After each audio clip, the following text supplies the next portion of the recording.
Praise the lord. Hallelujah. ದೇವರು ಒಳ್ಳೆಯವನಾಗಿದ್ದಾನೆ ಪ್ರಿಯರೇ. ಆತ ನಮ್ಮ ಜೀವಿತದಲ್ಲಿ ಒಳ್ಳೆಯ ಕಾರ್ಯಗಳನ್ನೇ ಆತನು ಮಾಡುವಂತನಾಗಿದ್ದಾನೆ. ಹಾಲೆಲೂಯಾ.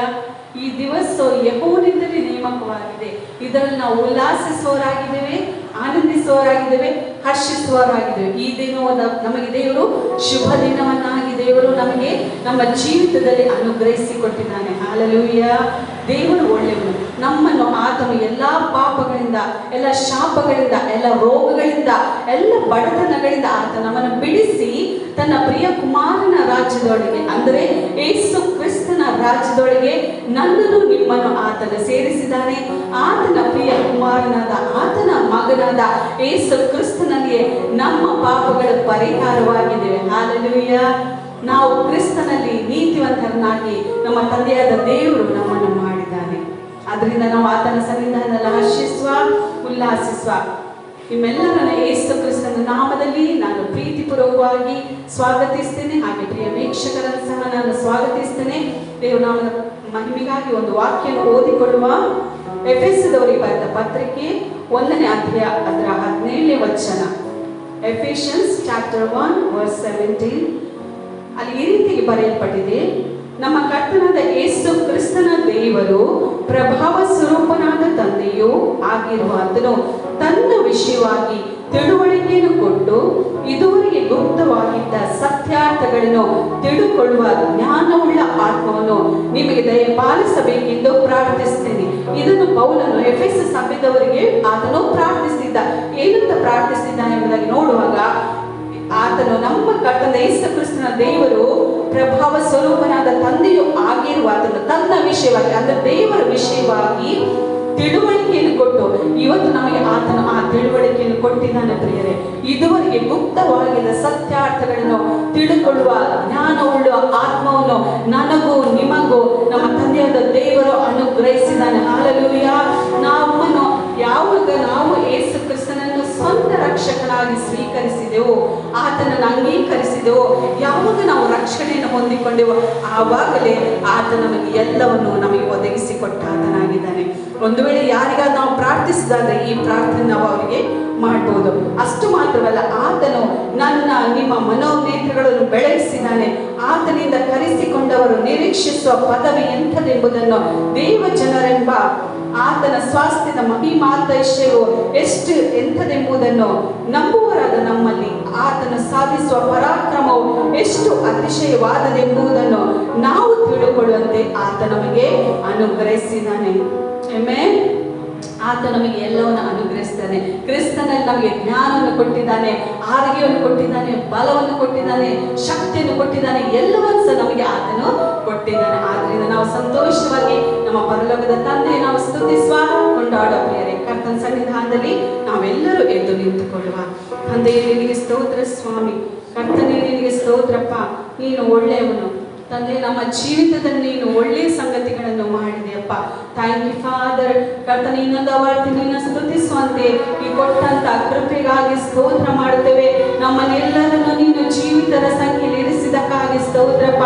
ಹೌದು ಕರ್ತನೇ, ನಾವು ಉಳಿದಿರುವುದು ಅದು ನಿನ್ನ ಕರುಣೆಯಾಗಿದೆ, ನಾವು ಜೀವಿಸ್ತಿರುವುದು ನಿನ್ನ ಕೃಪೆಯಾಗಿದೆಯಪ್ಪ. Thank you father. ಕರ್ತನೇ, ನೀ ನಮ್ಮನ್ನು ಒಂದೊಂದು ಪದವಿಯನ್ನು ಕೊಟ್ಟು ಸ್ವಾಮಿ, ನೀ ನಮ್ಮನ್ನು ಈ ಭೂಲೋಕದಲ್ಲಿ ನಿನ್ನ ಉದ್ದೇಶವನ್ನು ಪರಿಪೂರ್ಣಗೊಳಿಸಲಿಕ್ಕಾಗಿ ಇಟ್ಟಿದ್ಯಪ್ಪ.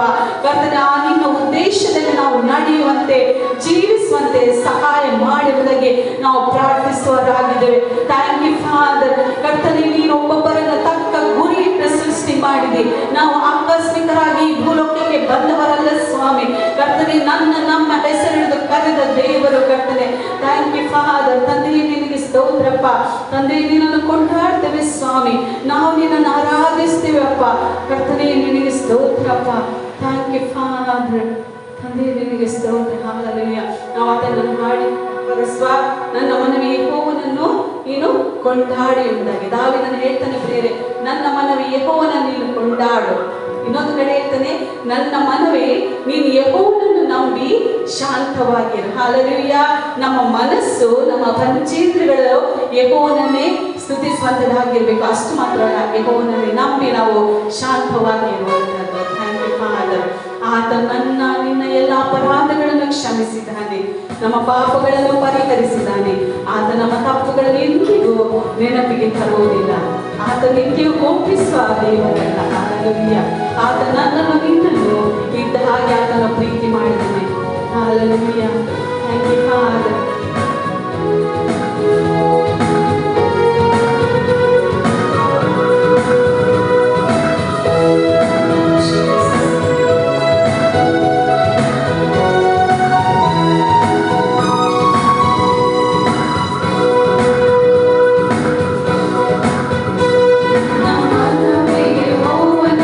ಕೊಂಡಾಡು ಆತನ ಪವಿತ್ರ ನಾಮವನ್ನು ಕೀರ್ತಿಸು.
ಪ್ರಿಯರೇ, ಹೌದು, ಒಂದು ವೇಳೆ ನಮಗೆ ಈ ಲೋಕದಲ್ಲಿ ನ್ಯಾಯ ಸಿಗದೆ ಇರುವುದು, ಆದರೆ ನನ್ನ ಪರಲೋಕದ ತಂದೆಯು ನಮಗೆ ಆತನು ನ್ಯಾಯವನ್ನು ಒದಗಿಸುವಾತನಾಗಿದ್ದಾನೆ. ಹಾಲೆಲೂಯಾ. ಕರ್ತನೇ, ನಿಮಗೆ ನಾವು ಸ್ತೋತ್ರವನ್ನು ಸಲ್ಲಿಸ್ತೇವಪ್ಪ. ಹದ್ದಿಗೆ ಬರುವಂತೆ ಯೌವನವನ್ನು ಬರಮಾಡುವಂತ ಕರ್ತನು, ಪ್ರೀತಿ ಕೃಪೆಗಳೆಂಬ ಶ್ರೇಷ್ಠವಾದ ಕಿರೀಟದಿಂದ ನಿನ್ನ ಶೃಂಗರಿಸುವ ಕರ್ತನು ನಿನ್ನೊಂದಿಗಿದ್ದಾನೆ. ಹಾಲೆಲೂಯಾ. ಆತನು ದೇವಾದಿ ದೇವನಾಗಿದ್ದಾನೆ, ಆತನು ಕರ್ತರ ಕರ್ತನಾಗಿದ್ದಾನೆ, ಆತನು ಒಡೆಯನಾಗಿದ್ದಾನೆ. ಆತನು ಸ್ತುತಿಸುವ, ಆತನು ಕೊಂಡಾಡುವ, ಮಹಿಮೆ ಪಡಿಸುವ. Thank you father. ಈ ಭೂಲೋಕವನ್ನು ಆತನು ಬರೀ ಮಾತಿನಿಂದ ಸೃಷ್ಟಿ ಮಾಡಿದಂತ ಕರ್ತನಾಗಿದ್ದಾನೆ. ಭೂಮಿಯನ್ನು ಮಾತ್ರವಲ್ಲ, ಸಮಸ್ತವನ್ನು, ಸೂರ್ಯನನ್ನು, ಚಂದ್ರನನ್ನು, ಎಲ್ಲಾ ಸೃಷ್ಟಿಯನ್ನು, ಪ್ರಾಣಿಗಳನ್ನು ಆತನು ಬರೀ ಮಾತಿನಿಂದ ಸೃಷ್ಟಿ ಮಾಡಿದ. ಆತನು ಮನುಷ್ಯರಿಗೆ ಬರುವಾಗ ಆತ ತನ್ನ ಸ್ವರೂಪದಲ್ಲಿ, ತನ್ನ ಹೋಲಿಕೆಗೆ ಸರಿಯಾಗಿ ನನ್ನನ್ನು ನಿನ್ನನ್ನು ಆತನು ಸೃಷ್ಟಿ ಮಾಡಿದ್ದಾನೆ. ಹಾಲೆಲೂಯಾ. ತನ್ನ ಜೀವ ಶ್ವಾಸವನ್ನು ನನ್ನಲ್ಲಿ ನಿನ್ನಲ್ಲಿ ಆತನು ಓದಿದ್ದಾನೆ. ಪ್ರಿಯರೇ, ಹಾಲೆಲೂಯಾ. Thank you father. ಆತನ ಮಕ್ಕಳಾಗಿ ನಮ್ಮನ್ನು ಆತನು ಸ್ವೀಕರಿಸಿದ್ದಾನೆ. ನಾವು ದೇವರಿಂದ ಹುಟ್ಟಿದವರಾಗಿದ್ದೇವೆ. ನಮ್ಮೊಳಗಿರುವ ಆತನು ಈ ಲೋಕದಲ್ಲಿ ಇರುವವನಿಗಿಂತಲೂ ಆತನು ಉನ್ನತನಾಗಿದ್ದಾನೆ. ಆದ್ರಿಂದಲೇ ನಾವು ಸುಳ್ಳು ಪ್ರವಾದಿಗಳನ್ನು ನಾವು ಜಯಿಸಿದವರಾಗಿದ್ದೇವೆ. ಹಾಲೆಲೂಯಾ. Thank you father. ತಂದೆ, ನಿನಗೆ ಸ್ತೋತ್ರಪ್ಪ. ಕರ್ತನೇ, ನಿನ್ನ ಸ್ವಂತ ರಕ್ತವನ್ನು ನೀನು ನಮಗೋಸ್ಕರ ಸುರಿಸಿ ನೀನು ನಮ್ಮನ್ನು ಕ್ರಯಕ್ಕೆ ಕೊಂಡುಕೊಂಡಿ ಸ್ವಾಮಿ. ನಾವು ಸ್ವಂತ ಅಲ್ಲಪ್ಪ ಕರ್ತನೇ. ಹಾಲೆಲೂಯಾ. ನಾವು ದೇವರ ಆಲಯವಾಗಿದೆ. ನಮ್ಮ ದೇಹವು ಪರಿಶುದ್ಧಾತ್ಮನಿಗೆ ಗರ್ಭಗುಡಿಯಾಗಿದೆ. ಆದ್ದರಿಂದ ನಾವು ದೇವರ ಪ್ರಭಾವವನ್ನು ಪ್ರಕಾಶಪಡಿಸುವವರಾಗಿದ್ದೇವೆ. Thank you father. ತಂದೆ, ನಿನಗೆ ಸ್ತೋತ್ರಪ್ಪ. ನಾವೆಲ್ಲ ಮಾಡುವ ದೇವಾದೇವ ಕರ್ತರ ಕರ್ತ ನಿನ್ನ ನಾಮಕ್ಕೆ ಕೋಟಿ ಕೋಟಿ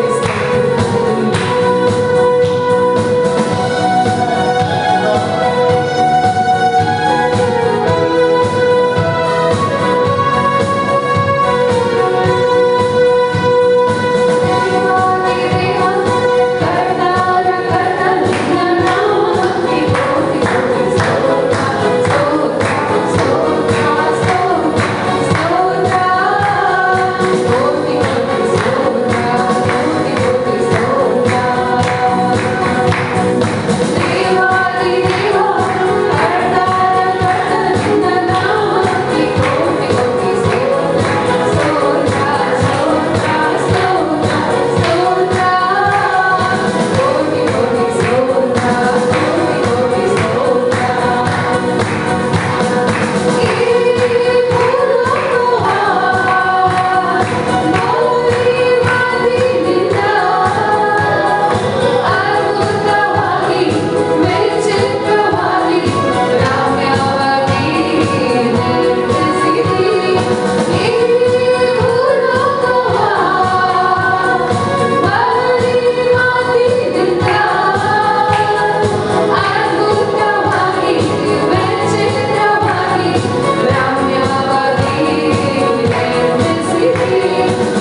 ಸಮಯದಲ್ಲಿ ನಾವು ನಿನಗೆ ಕೋಟಿ ಕೋಟಿ ಸ್ತೋತ್ರವನ್ನು ಸಲ್ಲಿಸುವವರಾಗಿದ್ದೇವಪ್ಪ. Thank you father. ಹೌದು ಪ್ರಿಯರೇ, ದೇವರು ವಾಕ್ಯ ಹೇಳ್ತದೆ ಯೋಹಾನ 3:16 ದೇವರು ಲೋಕದ ಮೇಲೆ ಎಷ್ಟೋ ಪ್ರೀತಿಯನ್ನಿಟ್ಟು, ಅಂದ್ರೆ ಎಲ್ಲ ಜಾತಿ ಜನಾಂಗದವರ ಮೇಲೆ, ನಿನ್ನ ಮೇಲೆ ಎಷ್ಟೋ ಪ್ರೀತಿಯನ್ನು ಇಟ್ಟು ತನ್ನ ಒಬ್ಬನೇ ಪುತ್ರನಾದ ಯೇಸು ಕ್ರಿಸ್ತನನ್ನು ನನಗೋಸ್ಕರ ನಿನಗೋಸ್ಕರ ಆತನು ಕಳಿಸಿಕೊಟ್ಟನು. ಹಲ್ಲೆಲೂಯಾ. ಆತನು ಕಳಿಸಿಕೊಟ್ಟದಲ್ಲೇ ತನ್ನ ಪ್ರೀತಿಯನ್ನು ಆತನು ಪ್ರಕಟಗೊಳಿಸಿದನು. ಆತನನ್ನು ನಂಬುವ, ಅಂದ್ರೆ ಯೇಸು ಕ್ರಿಸ್ತನನ್ನು ನಂಬುವ ಒಬ್ಬರಾದರೂ ನಾಶವಾಗದೆ ಎಲ್ಲರೂ ನಿತ್ಯ ಜೀವವನ್ನು ಪಡೆಯಬೇಕೆಂಬುದಾಗಿ ಯೇಸು ಕ್ರಿಸ್ತನನ್ನು ಈ ಲೋಕಕ್ಕೆ ಆತನು ಕಳುಹಿಸಿಕೊಟ್ಟನು. ಪ್ರಿಯರೇ, ಹಲ್ಲೆಲೂಯಾ. ಯಾರೆಲ್ಲ ಆತನನ್ನು ಸ್ವೀಕರಿಸ್ತಾರೋ ಅವರಿಗೆ ದೇವರ ಮಕ್ಕಳಾಗುವ ಅಧಿಕಾರವನ್ನು ಭಾಗ್ಯವನ್ನು ಕೊಡುವುದು ಮಾತ್ರವಲ್ಲ, ಅವರು ದೇವರಿಂದ ಹುಟ್ಟಿದಂತಹ ಮಕ್ಕಳಾಗಿರ್ತಾರೆ. Thank you father.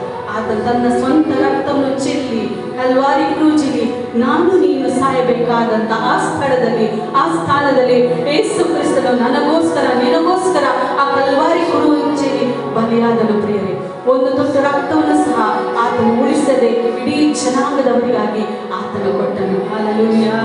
ಆತನನ್ನು ಪ್ರೀತಿಸುವ ಹಿತಕ್ಕಾಗಿ ಎಲ್ಲಾ ಕಾರ್ಯಗಳನ್ನು ಆತನ ಅನುಕೂಲವಾಗಿ ಮಾಡಿಕೊಟ್ಟನು. Thank you father. ಆತನ ನಾವು ಸ್ತುತಿಸುವ, ಆತನ ನಾವು ಆರಾಧಿಸುವ, ಆತನ ಹಾಗೆ ಯಾರು ಇಲ್ಲ ಪ್ರಿಯರೇ. ಆತನಿಂದ ಪ್ರೀತಿ ಮಾಡುವುದು ಯಾರಿಗಿಲ್ಲ. ತುಮ್ಸ ಕೋಯಿನ ಎಸ್ ಲಾರ್ಡ್. ಅಪ್ಪ ಕರ್ತನೆ, ನಿನ್ನ ಹಾಗೆ ಯಾರು ಇಲ್ಲ ಸ್ವಾಮಿ.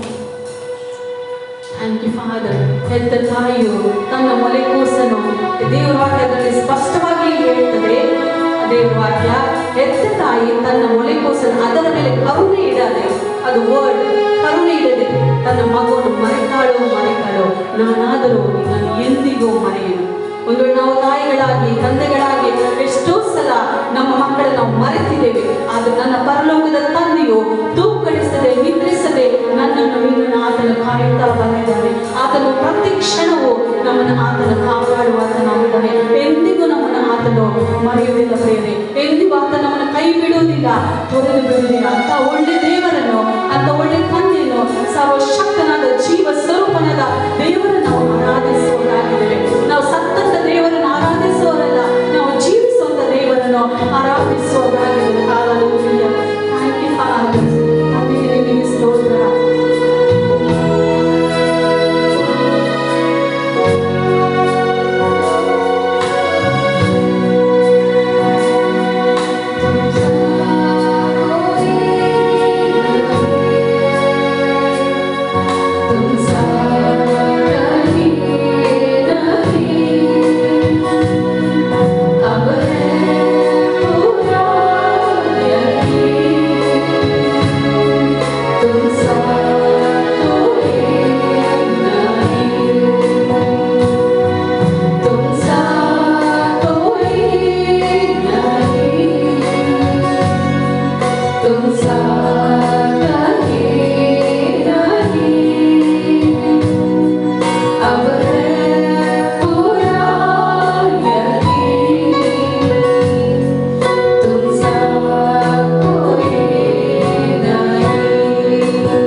Master. Worship you, Lord. Hallelujah. We rejoice in your presence, Lord. ಕರ್ತನಿಗಿನ ಸನ್ನಿಧಾನದಲ್ಲಿ ನಾವು ಹರ್ಷಿಸುವರಾಗಿದ್ದೇವೆ. Thank you, Father. ನಿನ್ನ ಸನ್ನಿಧಾನದಲ್ಲಿ ಪರಿಪೂರ್ಣವಾದ ಸಂತೋಷವಿದೆ ಕರ್ತನೇ. ಅಪ್ಪ, ನಿನ್ನ ಬಲಗೈಯಲ್ಲಿ ಶಾಶ್ವತವಾದ ಭಾಗ್ಯವಿದೆ. ಹೌದು ಪ್ರಿಯರೇ, ದೇವರು ನಿಮ್ಮನ್ನು ಯಾವ ಸ್ಥಿತಿಯಲ್ಲಿ ನೀವಿದ್ದೀರೋ ಆ ಸ್ಥಿತಿಯಲ್ಲಿ ಆತನು ನಿಮ್ಮನ್ನು ಪ್ರೀತಿ ಮಾಡುವಂತನಾಗಿದ್ದಾನೆ. Jesus loves you so much. ಯೇಸು ಕ್ರಿಸ್ತನು ನಿಮ್ಮನ್ನು ಅತಿಯಾಗಿ ಆತನು ಪ್ರೀತಿ ಮಾಡುವಂತನಾಗಿದ್ದಾನೆ. ಎಲ್ಲ ಮನುಷ್ಯರಿಗಿಂತಲೂ ಆತನು ಹೆಚ್ಚಾಗಿ ಅತಿಯಾಗಿ ನಿನ್ನನ್ನು ನನ್ನನ್ನು ಪ್ರೀತಿ ಮಾಡಿದಂತ ಒಳ್ಳೆಯ ತಂದೆಯಾಗಿದ್ದಾನೆ. ಹಲ್ಲೆಲೂಯಾ. ಆತ ತನ್ನ ಒಬ್ಬನೇ ಮಗನನ್ನು ನಮಗೋಸ್ಕರ ಕೊಟ್ಟಿದ್ದಾನೆ. ಹಲ್ಲೆಲೂಯಾ. ನಾವು ಐಶ್ವರ್ಯವಂತರಾಗಬೇಕೆಂಬುದಾಗಿ ತನ್ನ ಮಗನ ನನಗೋಸ್ಕರ ನಿನಗೋಸ್ಕರ ಆತನ ಕಲ್ವಾರಿ ಕ್ರೂಜಲ್ಲಿ ಬಡವನಾಗಿ ಮಾಡಿದನು. ಹಲ್ಲೆಲೂಯಾ.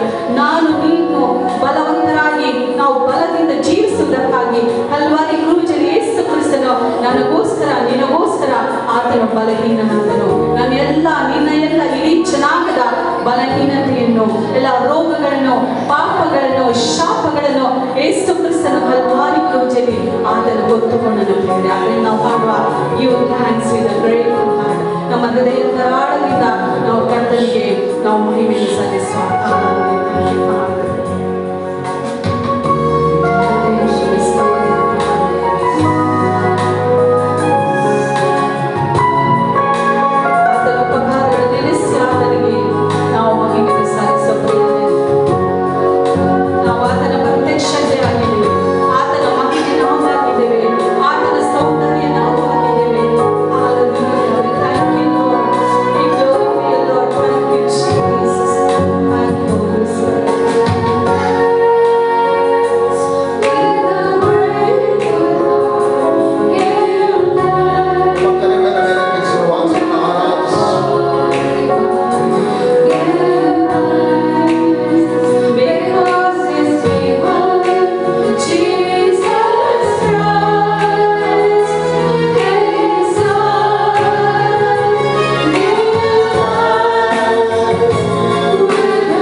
ಆತನ ನಾಮದ ಮೇಲೆ ಭರವಸೆ, ಆತನ ಜೀವದ ಮೇಲೆ ನೀವು ಭರವಸೆ, ಆತನ ವಚನದ ಮೇಲೆ ನಾವು ಭರವಸೆ ಇಡುವಾಗ, ಆತನ ಕೃಪೆಯ ಹಸ್ತದ ಮೇಲೆ ನಾವು ಭರವಸೆ ಇಡುವಾಗ ಆತನು ತನ್ನ ಕಾರ್ಯವನ್ನು ನೆರವೇರಿಸಲು ಶಕ್ತನಾಗಿದ್ದಾನೆ. Thank you.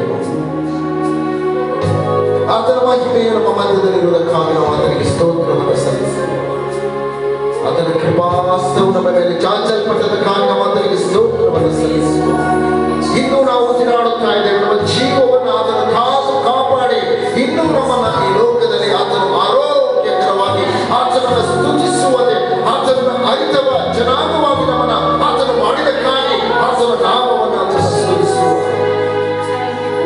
ಜೀವ ಸ್ವರೂಪರಾದ ದೇವರು ನಮ್ಮ ಸಂಗಡ ಇರುವುದಕ್ಕಾಗಿ ಆತನಿಗೆ ಸ್ತೋತ್ರವನ್ನು ಸಲ್ಲಿಸುವ, ಆತನ ಮಹಿಮೆಯ ಕಾರ್ಯಕ್ಕಾಗಿ ಆತನಿಗೆ ಸ್ತೋತ್ರವನ್ನು ಸಲ್ಲಿಸುವ, ಆತನ ಅದ್ಭುತ ಕಾರ್ಯಕ್ಕಾಗಿ ನಾವು ಆತನಿಗೆ ಸ್ತೋತ್ರವನ್ನು ಸಲ್ಲಿಸುವ, ಆತನ ಕೃಪಾ ಕಾರ್ಯಗಳಿಗಾಗಿ ಆತನ ಕೃಪಾಶ್ರಯದಲ್ಲಿ ಆತನು ನಮ್ಮನ್ನ ಕಾದು ನಡೆಸಿದ ಆ ದಿನಗಳಿಗಾಗಿ, ಆತನ ನಂಬಿಕಸ್ತಿಕೆಗಾಗಿ, ಆತನ ಭರವಸೆಯುಳ್ಳ ಆತನ ವಚನಕ್ಕಾಗಿ ನಾವು ಆತನಿಗೆ ಸ್ತೋತ್ರವನ್ನು ಸಲ್ಲಿಸುವ, ಆತನ ಅಭಿಷೇಕಕ್ಕಾಗಿ, ಆತನ ಕನಿಕರತೆಗಾಗಿ, ಆತನ ಕೃಪೆಗಾಗಿ, ಆತನ ಕರುಣೆಗಾಗಿ, ಆತನ ದಯೆಗಾಗಿ, ಆತನ ಪರಿಶುದ್ಧಕ್ಕಾಗಿ, ಆತನ ಮಹಿಮೆಯುಳ್ಳ ನಾಮಕ್ಕಾಗಿ, ಆತನು ನಡೆಸಿದ ಆತನ ಕೃಪೆಯ ಆಲೋಚನೆಗಾಗಿ, ಆತನು ಕೊಟ್ಟಂತ ಆರೋಗ್ಯಕ್ಕಾಗಿ, ಆತನು ನಡೆಸಿದ ದಿನಕ್ಕಾಗಿ, ಆತನ ಪರಿಶುದ್ಧವಾದ ಕರಗಳು ಈ ತರದ ನನ್ನನ್ನು ನಡೆಸಿದ ಪ್ರತಿ ಒಂದು ಉಪಕಾರಗಳಿಗಾಗಿ ಭಕ್ತರು ಹೇಳ್ತಾನೆ, ನಮ್ಮ ಉಪಕಾರಗಳಿಗೆ ಬದಲೇನು ನಾನು ಮಾಡಲಿ, ನಿನ್ನ ರಕ್ಷಣಾ ಪಾತ್ರವನ್ನು ಹಿಡಿದುಕೊಂಡು ನಾನು ನಿನ್ನ ನಾಮವನ್ನ ನಾನು ಸಂಕೀರ್ತಿಸ್ತೇನೆ. ಸದೇವೇ ಪರಿಶುದ್ಧನಾದ ನೀನು ಒಳ್ಳೆಯ, ನಾವು ಅಪನಂಬಿಕಸ್ಥರಾದ ಕರ್ತನ ನಂಬಿಕಸ್ತಿಕೆಯು ನಮ್ಮ ಜೀವಿತದಲ್ಲಿ ಪ್ರಕಟವಾದದಕ್ಕಾಗಿ thank you for your grace. ಆತನ ಕೃಪೆ, ಆತನ ಸ್ವಭಾವಕ್ಕೆ ವಿರುದ್ಧವಾಗಿ, ಆತನ ನಂಬಿಕಸ್ತಿಕೆಯ ವಿರುದ್ಧವಾಗಿ ಆತನ ಏನನ್ನ ಮಾಡುವುದಿಲ್ಲ ಎಂಬುದಾಗಿ ಆತನ ವಚನವನ್ನು ನೋಡುವವರಾಗಿ, ಆ ವಚನಕ್ಕಾಗಿ, ಆ ಭರವಸೆ ಉಳ್ಳಂತ ಆ ಕರಕ್ಕಾಗಿ ನಮಗೆ ಸ್ತೋತ್ರ. ಜೊತೆ ನೋಡುತ್ತಾ ಇರುವ ಪ್ರತಿಯೊಬ್ಬರ ಜೀವಿತದಲ್ಲಿ ನಿನ್ನ ಮಹಿಮೆಯ ಕಾರ್ಯ ಪ್ರಕಟವಾಗುವ ಚಾಚನೆ ಪಡೆದು ನೀನು ಉದ್ದೇಶಿಸಿದ್ದಲ್ಲ ಇವತ್ತು ನೀನು ಮಾತನಾಡಿ ನಿನ್ನ ಸಂಗಡ ಅನ್ಯೋನ್ಯತೆಯಲ್ಲಿ ನಿನ್ನ ಸಮೀಪಕ್ಕೆ ಬರುವ ತನ್ನ ಪ್ರತಿಯೊಂದಿನ ದಾಹವುಳ್ಳ ಆತ್ಮಗಳನ್ನ ದೇವರ ವಚನ ಹೇಳ್ತದೆ, ಬಾಯಾರಿದವರು ನನ್ನ ಬಳಿ ಬರು, ಆತನು ಕೊಡುವ ಆ ಜಲವನ್ನು ಕುಡಿಯುವುದಾದ್ರೆ ಆತನಿಗೆ ನೀರಡಿಕೆ ಆಗುವುದಿಲ್ಲ. ಹಸಿದವನು ತೃಪ್ತಿಪಡಿಸುವ ನಮ್ಮ ಕರ್ತನಾಗಿದ್ದಾನೆ. ಆತನ ಒಳ್ಳೆಯ ಕುರುಬನ ಹಸಿದಕ್ಕೂ ಆತನ ಉಳಿಸುವವನಾಗಿದ್ದಾನೆ. ಆತನ ಸ್ವರವನ್ನು ಕೇಳತಕ್ಕ ಪ್ರತಿಯೊಂದು ಕಿವಿಗಳು ಯೇಸುವಿನ ನಾಮದಲ್ಲಿ ತೆರೆಯಲ್ಪಡಲಿ. ಎಲ್ಲ ಸ್ತೋತ್ರ, ಎಲ್ಲ ನಾಮ, ಎಲ್ಲ ಮಹಿಮೆ, ಎಲ್ಲ ಸ್ತುತಿಗಳು ನಿನಗೆ ಯೇಸುವಿನ ನಾಮದಲ್ಲಿ. ಎಲ್ಲ ನಮ್ಮ ಕರಚಪ್ಪಾಳೆ ಚಂದಿ ದೇವರಿಗೆ ನಾವು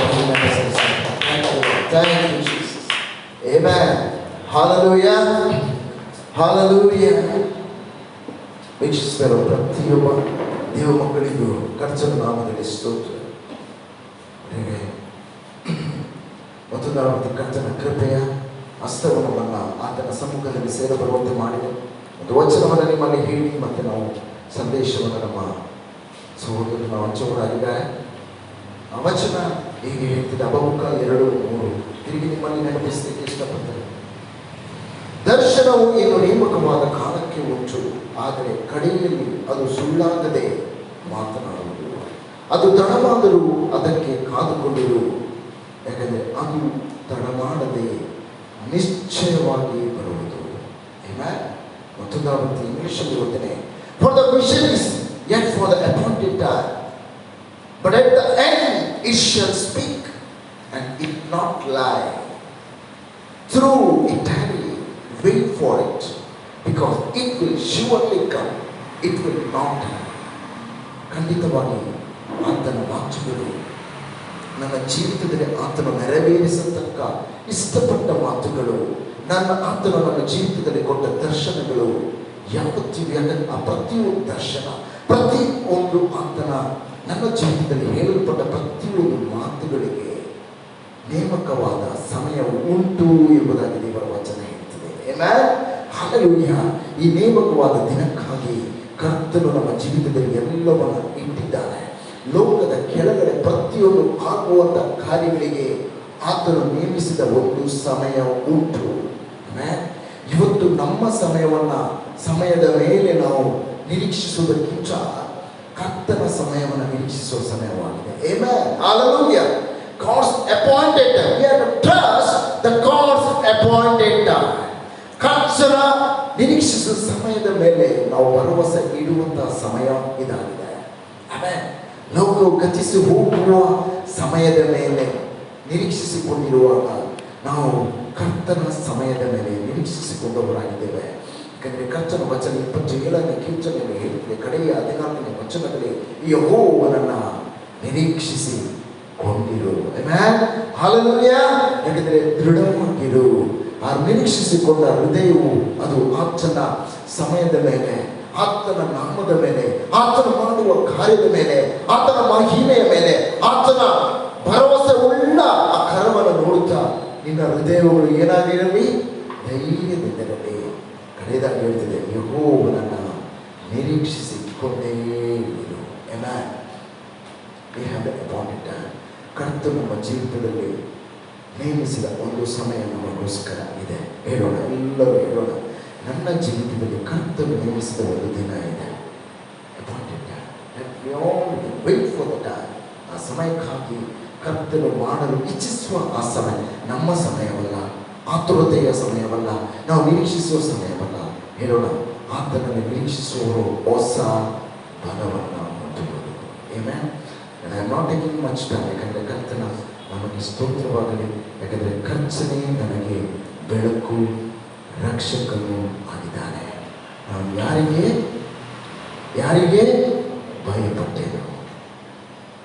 ಯಾಕಂದರೆ ನನ್ನ ಪ್ರಾಣದ ಆಧಾರನು ಆತನೇ ಆಗಿದ್ದರೆ ನಾನು ಯಾರಿಗೆ ಹೇಳಿದರೇನು? ಬೇಕಾದ್ರೆ ನಮ್ಮನ್ನು ಕಾಯುವಾತನು ನಂಬಿಕೆಸ್ತನು, ನಮ್ಮನ್ನು ನಡೆಸುವಾತನು ನಂಬಿಕೆಸ್ತನು. ನನ್ನ ಜೀವಿತದಲ್ಲಿ ಏಳು ಬೀಳುಗಳ ಮಧ್ಯದಲ್ಲಿ ಎಲ್ಲವನ್ನ ಉಂಟು ಮಾಡಿ ನಿರ್ಮಿಸಿ ನೇಮಕ ಮಾಡಿದ ಆತನು ನಂಬಿಕೆಸ್ತನು. ಬಹಳ ಸುಂದರವಾದ ವಚನಗಳನ್ನು ಕೇಳಲಿಕ್ಕೆ ಇಷ್ಟಪಡ್ತೇವೆ. ನಮ್ಮ ಮಧ್ಯದಲ್ಲಿರುವಂತಹ ಸೇವಕರು ಅಥವಾ ನಮ್ಮ ಪ್ರಿಯ ಸಹೋದರರು ಅಂತ ನನಗಿದ್ದಾರೆ. ಜಸ್ಟ್ ನಮಗೆ, ಯಾಕಂದರೆ ಕರ್ತನ ಇವತ್ತು ನಮ್ಮ ಸಂಗಡ ಅದನ್ನು ಮಾತನಾಡಲು ಮಾತ್ರವಲ್ಲ, ನಮ್ಮನ್ನು ಉತ್ತೇಜಿಸಲು ಆತನ ವಚನದಲ್ಲಿ ಇನ್ನೂ ನಾವು ಹೆಚ್ಚಾಗಿ ಉನ್ನತಿಯ ಸಂಗತಿಗಳನ್ನು ನೋಡಲು ನಾವು ಇಷ್ಟಪಡುವವರಾಗಿ let we all hear the word of God. ದೇವರ ವಚನಕ್ಕಾಗಿ ಆಮೆನ್.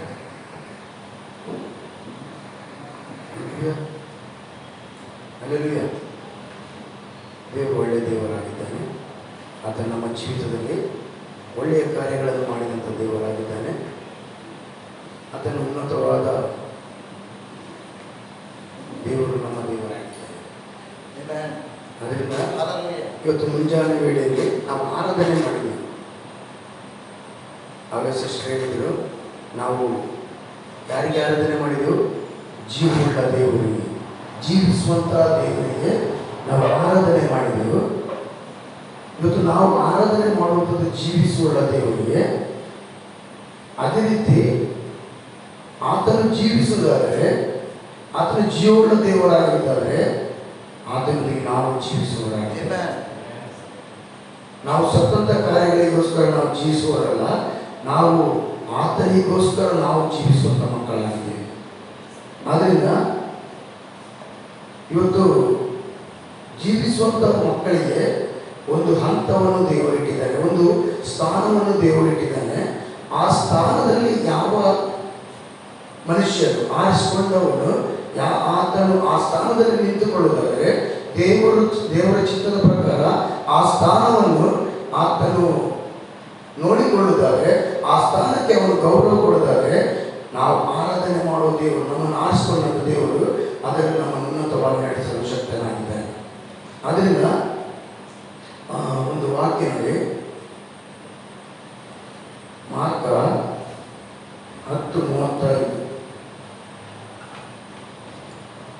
ಮಾರ್ಕ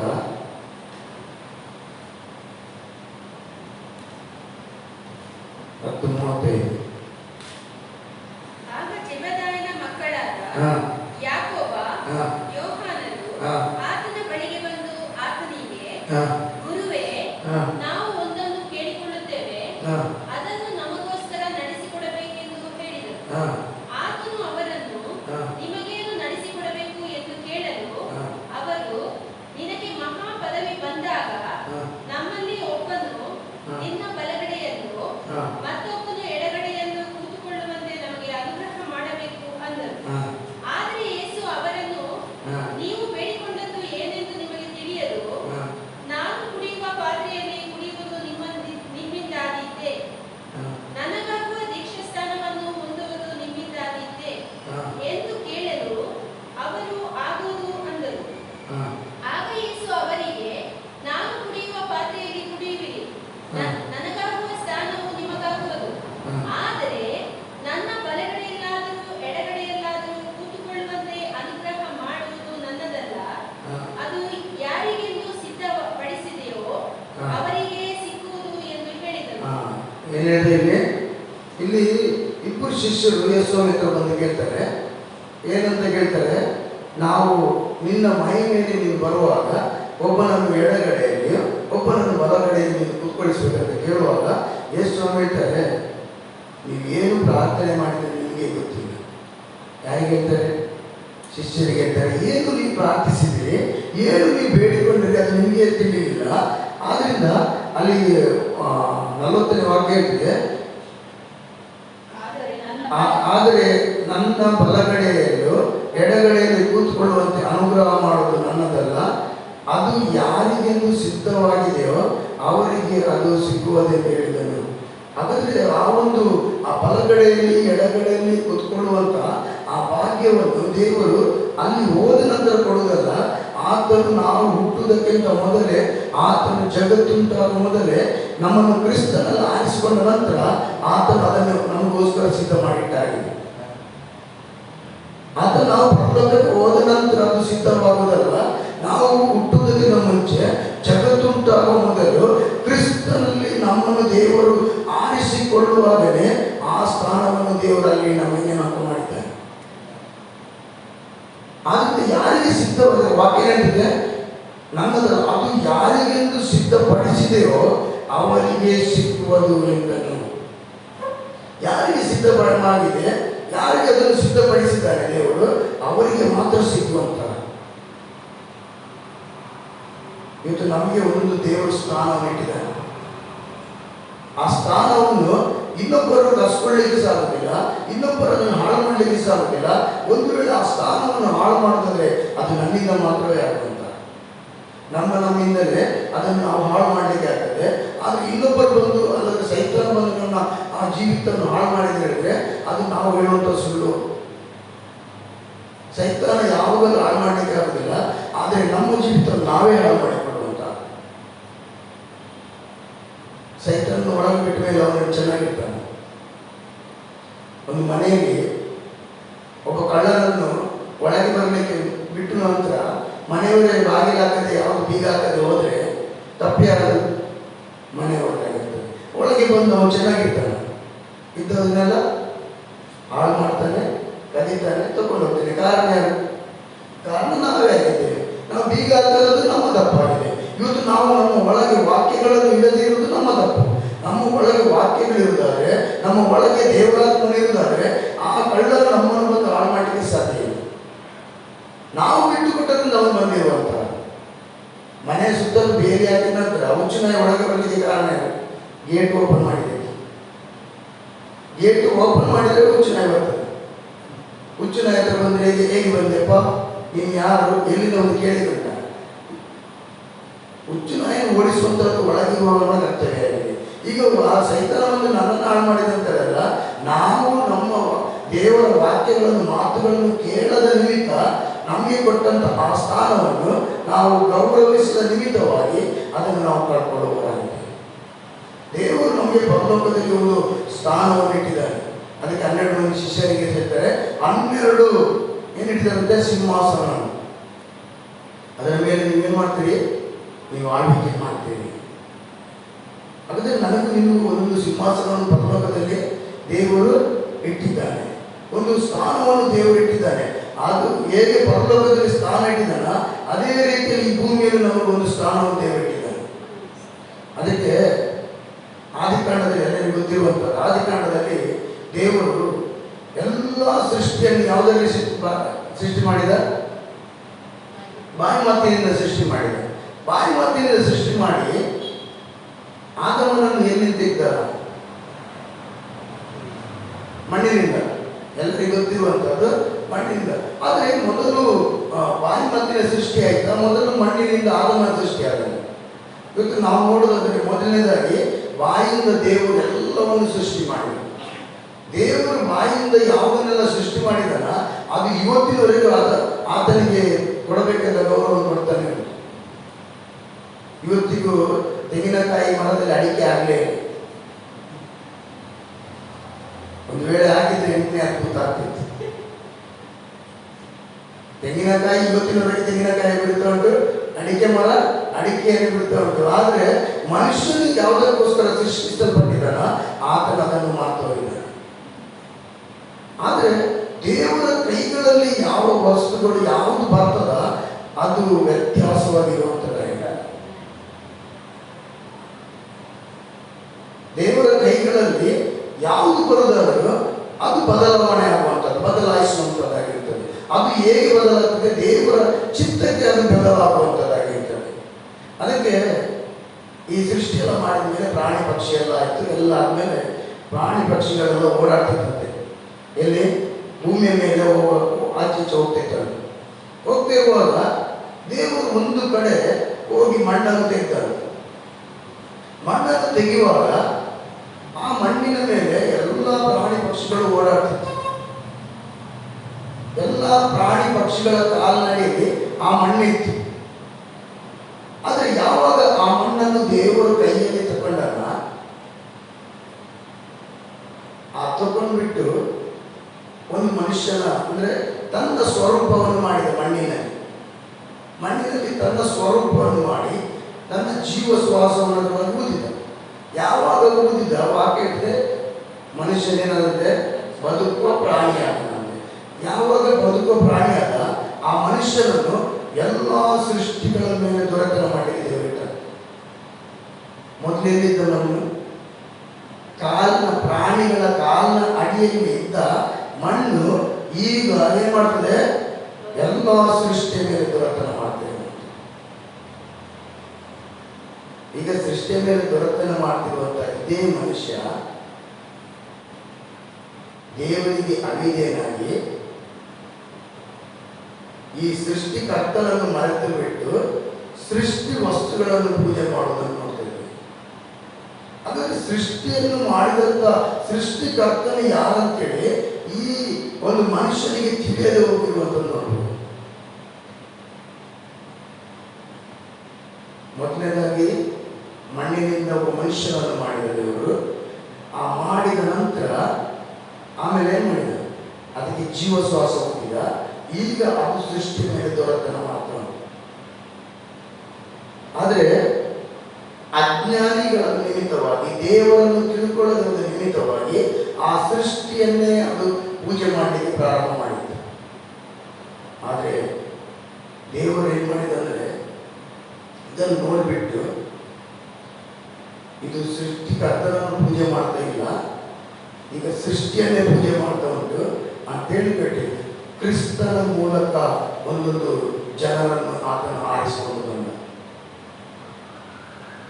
ಆತನ ರಕ್ತದ ಮೂಲಕ ನಮ್ಮನ್ನು ಏನ್ ಮಾಡಿದ? ಆ ಒಂದು ಹೆಸರಿನಿಂದ ಏನ್ ಮಾಡಿದಂತೆ ನಮ್ಮನ್ನು ಕೊಂಡುಕೊಂಡಂತೆ. ಆ ಕ್ರಯ ಕೊಟ್ಟು ಆತ ನಮ್ಮನ್ನು ಕೊಂಡುಕೊಂಡ.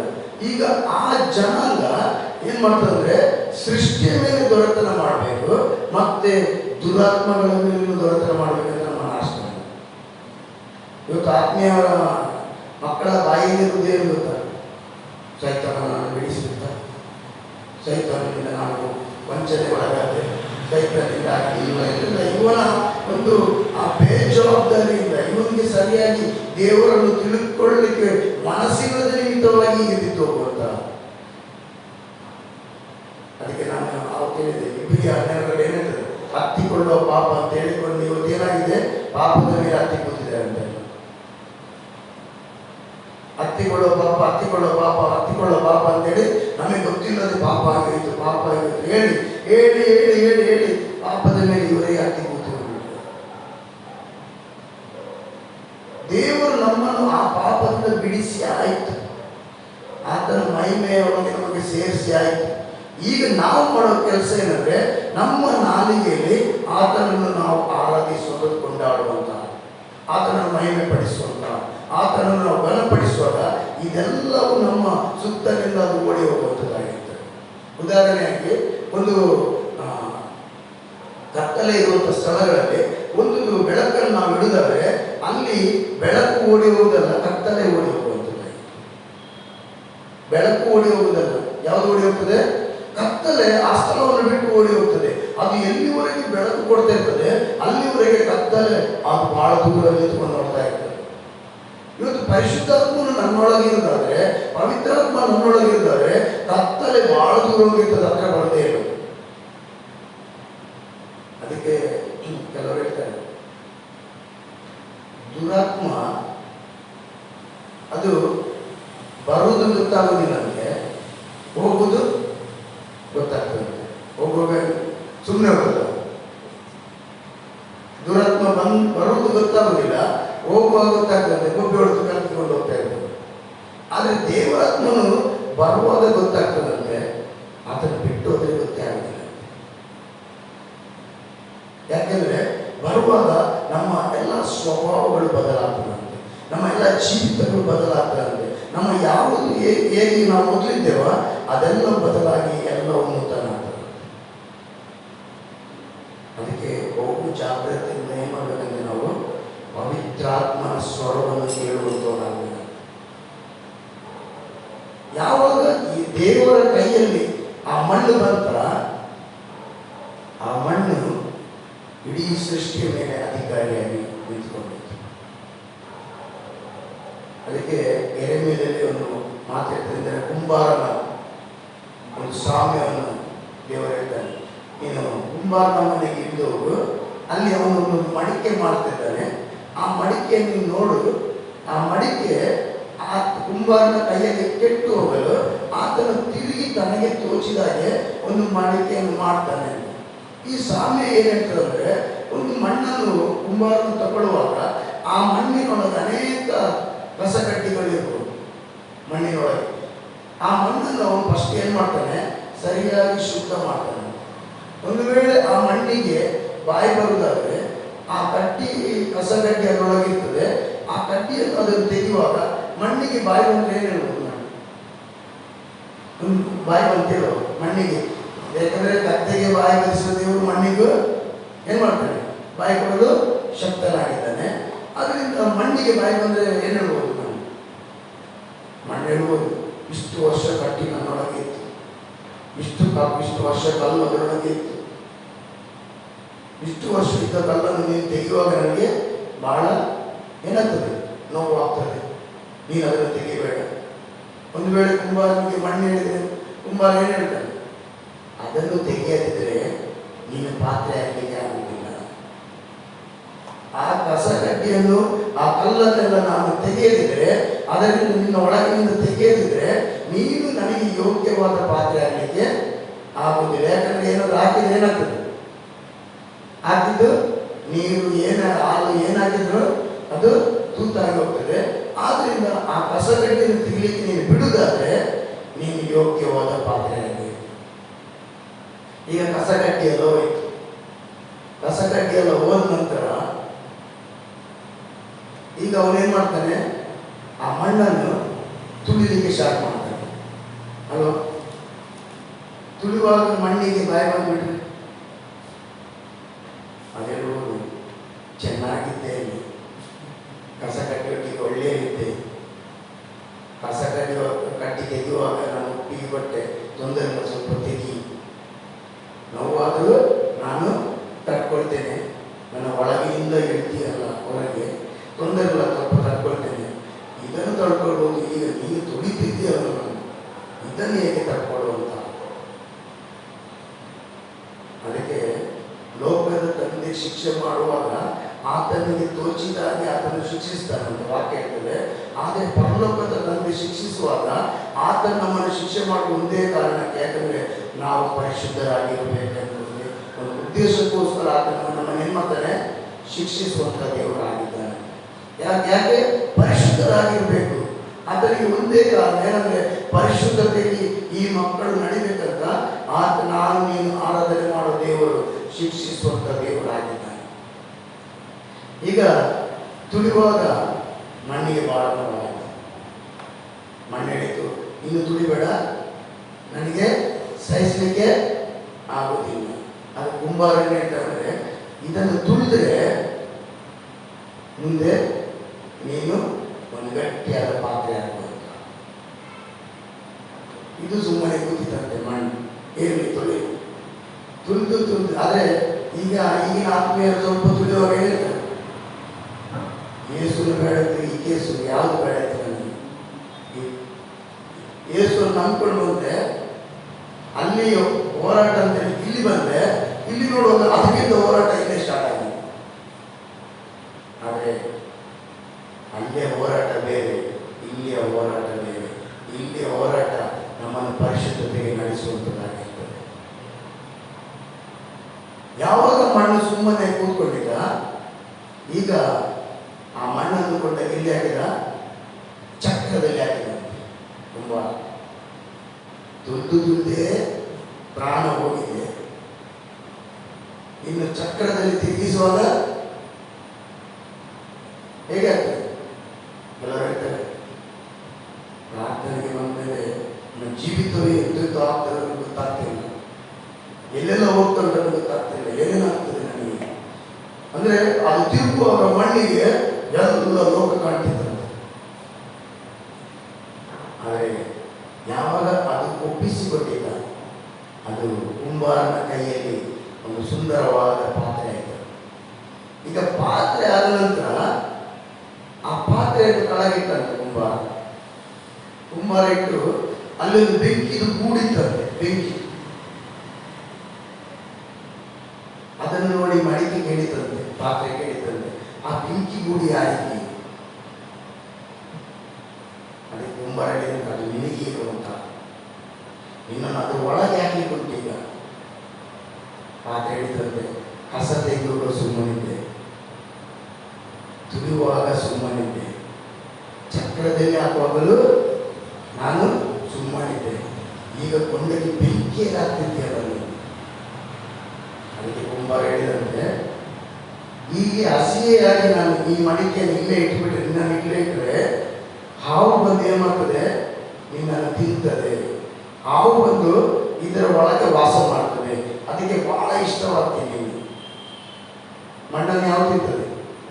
ಹಾವು ತಿಂತದೆ. ಇದು ನಿನಗೆ, ನಿನ್ನನ್ನು ಇಲ್ಲೇ ಬಿಟ್ಟರೆ ನೀನು ಮಡಿಕೆ ಆಗಿರುವುದಿಲ್ಲ, ನೀನು ಏನಾಗಿರ್ತಿ, ಎಲ್ಲ ಇಷ್ಟೆಲ್ಲ ನೀನು ಬಂದ ದಾರಿ ಅದು ವೇಸ್ಟ್ ಆಗಿ ಹೋಗ್ತದೆ. ಆದ್ರಿಂದ ನೀನು ಸ್ವಲ್ಪ ತಡ್ಕೋ, ಆ ಬೆಂಕಿ ಒಳಗೆ ಹೋಗಿ ಒಮ್ಮೆ ಬಾ, ನೀನು ವ್ಯತ್ಯಾಸವನ್ನು ಮಾಡ್ತೇನೆ. ಇವತ್ತು ಆತ್ಮೀಯರು ಕಸ ಕಟ್ಟಿದ್ದಿದ್ದಾಗಲೇ ಕೆಲವರು ಬಿಡುವುದಿಲ್ಲ. ದೇವರಿಗೆ ಅದಕ್ಕೆ ಹೇಳ್ತಾರಲ್ಲ, ನಮ್ಮ ಬಲಹೀನತೆಯಲ್ಲಿ ಆತನ ಬಲ ಪೂರ್ಣ ಸಾಧಕವಾಗಿದೆ. ನಮ್ಮ ಬಲಹೀನತೆ ಉಂಟು, ಅದನ್ನು ಬಿಟ್ಟು ಕೊಡುವಾಗ ದೇವರು ತನ್ನ ಬಲದಿಂದ ಅದನ್ನು, ಆ ಸ್ಥಳವನ್ನು ಏನ್ ಮಾಡ್ತಾನೆ, ಬಲದಿಂದ ತುಂಬಿಸುವಂತವನಾಗಿರ್ತಾನೆ. ಆನಂತರ ಅದನ್ನು ಯಾರು ಬಿಟ್ಟು ಕೊಡ್ತಾರೆ, ಮತ್ತೆ ಏನಾಗ್ತಾರೆ, ಹದವಾದ ಒಂದು ಮಣ್ಣಾಗಿರ್ತಾರೆ. ಮತ್ತು ಬಿಟ್ಟು ಕೊಡುವಾಗ ಒಂದು ಪಾತ್ರೆ ಆಗ್ತಾರೆ, ಮತ್ತು ಬಿಟ್ಟು ಕೊಡುವಾಗ ಅಭಿಷೇಕದ ಒಳಗೆ ಹೋಗುವಂತ ಪಾತ್ರೆ ಆಗಿರ್ತದೆ. ಯಾವಾಗ ಆ ಬೆಂಕಿಯೊಳಗೆ ಈ ಪಾತ್ರೆ ಹೋಯ್ತಾ, ಅದು ತಿರುಗಿ ಬರುವಾಗ ಮಣ್ಣಿನ ರೂಪ ಇರುವುದಿಲ್ಲ, ಅದು ಗಟ್ಟಿಯಾದ ಪಾತ್ರೆ ಆಗಿರ್ತದೆ.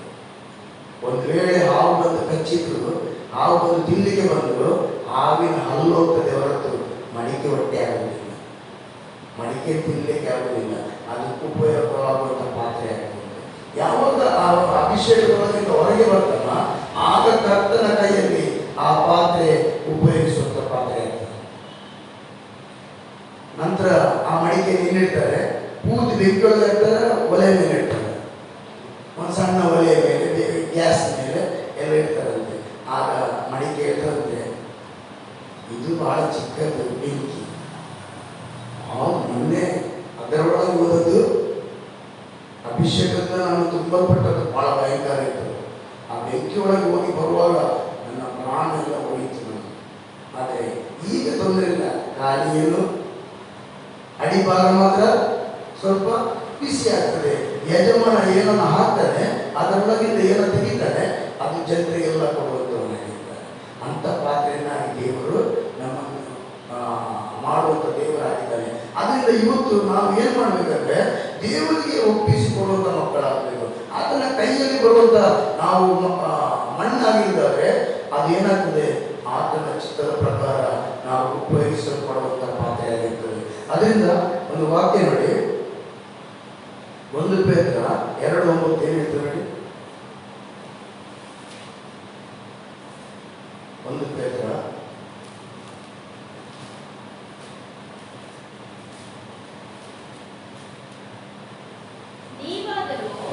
ನಿಮ್ಮನ್ನು ಕತ್ತಲೆಯೊಳಗಿಂದ ಕರೆದು ತನ್ನ ಆಶ್ಚರ್ಯಕರವಾದ ಬೆಳಕಿನಲ್ಲಿ ಸೇರಿಸಿದಾತನ ಗುಣಾತಿಶಯಗಳನ್ನು ಪ್ರಚಾರ ಮಾಡುವವರಾಗುವಂತೆ ದೇವರಾದುಕೊಂಡ ಜನಾಂಗವು, ರಾಜವಂಶಸ್ಥರಾದ ಯಾಜಕರು, ಮೀಸಲಾದ ಜನವು, ದೇವರ ಸ್ವಕೀಯ ಪ್ರಜೆಯೂ ಆಗಿದ್ದೀರಿ. ಏನಿದೆ ಇಲ್ಲಿ?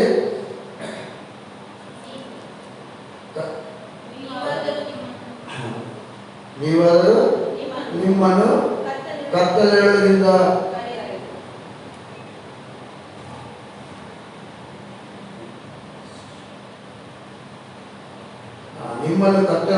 ಕರೆದು ತನ್ನ ಆಶ್ಚರ್ಯಕರ ಬೆಳಕಿನಲ್ಲಿ ಸೇರಿಸಿದಾತನ ಗುಣಾತಿಶಯಗಳನ್ನು ಪ್ರಚಾರ ಮಾಡುವವರಾಗುವಂತೆ ದೇವರಾದುಕೊಂಡ ಜನಾಂಗವು, ರಾಜವಂಶಸ್ಥರಾದ ಯಾಜಕರು, ಮೀಸಲಾದ ಜನವು, ದೇವರ ಸ್ವಕೀಯ ಪ್ರಜೆಯೂ ಆಗಿದ್ದೀರಿ. ಏನ್ ಪ್ರಚಾರ ಮಾಡ್ಬೇಕಂದ್ರೆ ದೇವರ ಗುಣಾತಿಶಯಗಳನ್ನು ಪ್ರಚಾರ ಮಾಡುವವರಾಗುವಂತೆ. ಆದ್ದರಿಂದ ನಾವು ನಮ್ಮನ್ನು ದೇವರು ಕತ್ತಲೆಯಿಂದ ಏನ್ ಮಾಡಿದಂತೆ, ಕತ್ತಲೆಯಿಂದ ತೆಗೆದು ದೇವರು ಬೆಳಕಿನಲ್ಲಿ ಸೇರಿಸಿದಂತ ದೇವರಾಗಿದ್ದಾನೆ. ಕತ್ತಲೆಯಲ್ಲಿ ಬಿಟ್ಟು ಅಲ್ಲಿ ಬಿಡುವಂತ ದೇವರಲ್ಲ. ಯಾವಾಗ ದೇವರು ತನ್ನ ಕೈಯಲ್ಲಿ ನಾನು ಎತ್ತಿಕೊಂಡನ, ಆ ಕತ್ತಲೆಯಿಂದ ದೇವರು ಯಾವಾಗ ತೆಗೆದನ, ನಾನು ಈಗ ಬೆಳಕಿನವನಾಗಿಬಿಟ್ಟೆ.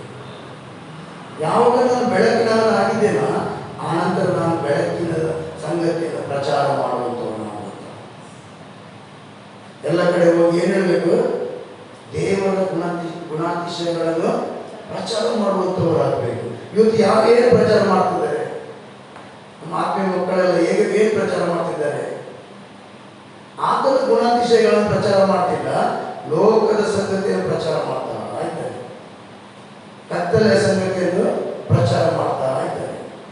ಇವತ್ತು ಇಡೀ ಪ್ರಪಂಚನ ಆಳ್ವಿಕೆ ಮಾಡುವ ರೋಗದ ಬಗ್ಗೆ ಪ್ರಚಾರ ಆಗ್ತಾರೆ. ಆದರೆ ದೇವರು ನಮ್ಮನ್ನು ಆತನ ಗುಣಾತಿಶಯಗಳನ್ನು ಪ್ರಚಾರ ಮಾಡುವಂತೆ, ಅದನ್ನು ಎಲ್ಲ ಕಡೆ ಸಾರುವಂತೆ ದೇವರಾತ್ಮ ನಮ್ಮನ್ನು ಆರಿಸಿಕೊಂಡಿರುವಂತ. ನಾವು ಯಾವ ಸ್ಥಳದಲ್ಲಿ ನಿಂತಿದ್ರು ಅಲ್ಲಿ ಸೈತಾನನ ಕಾರ್ಯಗಳನ್ನು ನಾವು ಪ್ರಚಾರ ಮಾಡುವರಲ್ಲ, ಸೈತಾನನ್ನು ನಾವು ಆಲೋಚನೆ ಮಾಡುವರಲ್ಲ, ಸೈತಾನ ಸಂಗತಿಯನ್ನು ನಾವು ಲೋಕಕ್ಕೆ ಹೇಳುವರಲ್ಲ, ದೇವರ ಕಾರ್ಯವನ್ನು ನಾವು ಲೋಕಕ್ಕೆ ಹೇಳುವಂತ ಮಕ್ಕಳು. ನಮಗೆ ದೇವರ ಮಾತುಗಳು, ದೇವರಾತ್ಮ ನಮಗೆ ತಿಳಿಯಪಡಿಸದಿದ್ರೆ ನಮ್ಮ ಮಾತುಗಳನ್ನು, ನಮ್ಮ ನಾಲಿಗೆಯನ್ನು ನಾವು ಏನು ಮಾಡಬೇಕು, ಕಾಯ್ದುಕೊಳ್ಳುವಂಥವರಾಗಬೇಕು. ಸುಮ್ಮನೆ ಕೂತ್ಕೊಂಡು ನೋಡಬೇಕು. ದೇವರು ಏನು ಮಾಡ್ತಾರೆ, ತನ್ನ ಕಾರ್ಯವನ್ನು ಮಾಡುವಂಥವರಾಗಿರ್ತಾರೆ. ಆದರೆ ಏನು ಮಾಡ್ತೇವೆ ನಾವು, ನಮಗೆ ತಿಳಿಯೋದ ಸಂಗತಿನೆಲ್ಲ ಏನು ಮಾಡ್ತೇವೆ, ಲೋಕದಲ್ಲಿ ನಾವು ಮಾತಾಡುವಂಥವರಾಗ್ತೇವೆ. ಅದಕ್ಕೆ ಈ ತುಟಿಯನ್ನು ಬಿಚ್ಚಿ ಬಿಡುವವನಂತೆ ಅವನ ನಾಶನಕ್ಕೆ ಹೋಗ್ಬಿಟ್ಟಿದ್ದಾನೆ. ನಾಲಿಗೆಯನ್ನು ಯಾರು ಕಾಯ್ತಾನ, ಅವನ ಜೀವವನ್ನೇ ಕಾಯ್ತಾನೆ. ಇವತ್ತು ನಾಲಿಗೆಯನ್ನು ನಾವು ಬಿಟ್ಟ ನಿಮಿತ್ತವಾಗಿ, ನಾವು ಲೋಕಕ್ಕೆ ಬಿಟ್ಟ ನಿಮಿತ್ತವಾಗಿ, ದೇವರು ನಮ್ಮ ಹತ್ರ ಮಾತಾಡದೆ ನಮ್ಮ ಜ್ಞಾನದಿಂದ ನಾವು ಲೋಕದಲ್ಲಿ ಮಾತಾಡೋ ನಿಮಿತ್ತವಾಗಿ ಲೋಕವನ್ನು ಕೆಡುಕಿಗೆ ನಾವು ಒಳಪಡಿಸ್ತೇವೆ. ನಮ್ಮ ಜೀವಿತವನ್ನು ನಾವು ಏನು ಮಾಡ್ತೇವೆ? ನಾಶನಕ್ಕೆ ತರುವಂಥವರಾಗಿದ್ದೇವೆ. ನಮ್ಮನ್ನು ದೇವರು ಆರಿಸಿಕೊಂಡ ಕೂಡಲೇ ನಮ್ಮ ಸ್ಥಳ ಬದಲಾಯಿತು. ಕತ್ತಲೆಯಲ್ಲಿದ್ದೆವು, ದೇವರು ಆರಿಸಿಕೊಂಡು ತನ್ನ ಕೈಯಲ್ಲಿ ಇಟ್ಟ ಕೂಡಲೇ ನಾವು ಬೆಳಕಿಗೆ ಸೇರಿದವರಾಗಿ. ನಾನು ಮತ್ತು ಕತ್ತಲೆಯ ಸಂಗತಿ ಮಾತಾಡುವುದಲ್ಲ, ನಾವು ಈಗ ಬೆಳಕಿನ ಸಂಗತಿಯನ್ನು ಮಾತಾಡುವುದಲ್ಲ. ಅದಕ್ಕೆ ಇನ್ನೊಂದು ವಾಕ್ಯ ನೋಡಿ, 1 ಕೊರಿಂಥ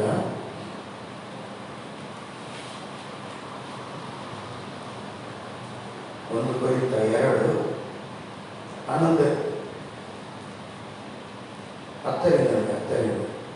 ನಮಗಾದರೂ ದೇವರು ತನ್ನ ಆತ್ಮನ ಮೂಲಕ ಅದನ್ನು ಪ್ರಕಟಿಸಿದನು. ಆ ಆತ್ಮನು ಎಲ್ಲಾ ವಿಷಯಗಳನ್ನು, ದೇವರ ಅಗಾಧವಾದ ವಿಷಯಗಳನ್ನು ಕೂಡ ಪರಿಶೋಧಿಸುವನಾಗಿದ್ದಾನೆ. ಮನುಷ್ಯನ ಒಳಗಿನ ಆಲೋಚನೆಗಳು ಅವನಲ್ಲಿರುವ ಜೀವಾತ್ಮಕ್ಕೆ ಹೊರತು ಮತ್ತಾರಿಗೆ ತಿಳಿಯುವುದು. ಹಾಗೆಯೇ ದೇವರ ಆಲೋಚನೆಗಳನ್ನು ದೇವರ ಆತ್ಮನೇ ಹೊರತು ಬೇರೆ ಯಾರೂ ಗ್ರಹಿಸುವುದಿಲ್ಲ. ನಾವು ಪ್ರಾಪಂಚಿಕ ಆತ್ಮವನ್ನು ಹೊಂದದೆ ದೇವರು ನಮಗೆ ದಯಪಾಲಿಸಿರುವ ಕೃಪಾವರಗಳನ್ನು ತಿಳಿದುಕೊಳ್ಳುವುದಕ್ಕಾಗಿ ದೇವರಿಂದ ಬಂದ ಆತ್ಮವನ್ನೇ ಹೊಂದಿದೆವು. ಇವುಗಳನ್ನು ಮನುಷ್ಯನ ಜ್ಞಾನವು ಕಲಿಸಿದ ಮಾತುಗಳಿಂದ ಕೇಳದೆ ದೇವರ ಆತ್ಮನೇ ಕಲಿಸಿಕೊಟ್ಟ ಮಾತುಗಳಿಂದ ಕೇಳಿ ಆತ್ಮ ಸಂಬಂಧವಾದವುಗಳನ್ನು ಆತ್ಮನಿಗೆ ಯುಕ್ತವಾದ ರೀತಿಯಲ್ಲಿ ವಿವರಿಸುತ್ತೇವೆ. ಪ್ರಾಕೃತ ಮನುಷ್ಯನು ದೇವರಾತ್ಮ ವಿಷಯಗಳನ್ನು ಬೇಡವೆನ್ನುತ್ತಾನೆ. ಅವು ಅವರಿಗೆ ಹುಚ್ಚು ಮಾತಾಗಿ ತೋರುತ್ತವೆ. ಅವು ಆತ್ಮ ವಿಚಾರದಿಂದ ತಿಳಿಯತಕ್ಕವುಗಳಾಗಿರಲಾಗಿ ಅವನು ಅವುಗಳನ್ನು ಗ್ರಹಿಸಲಾರನು.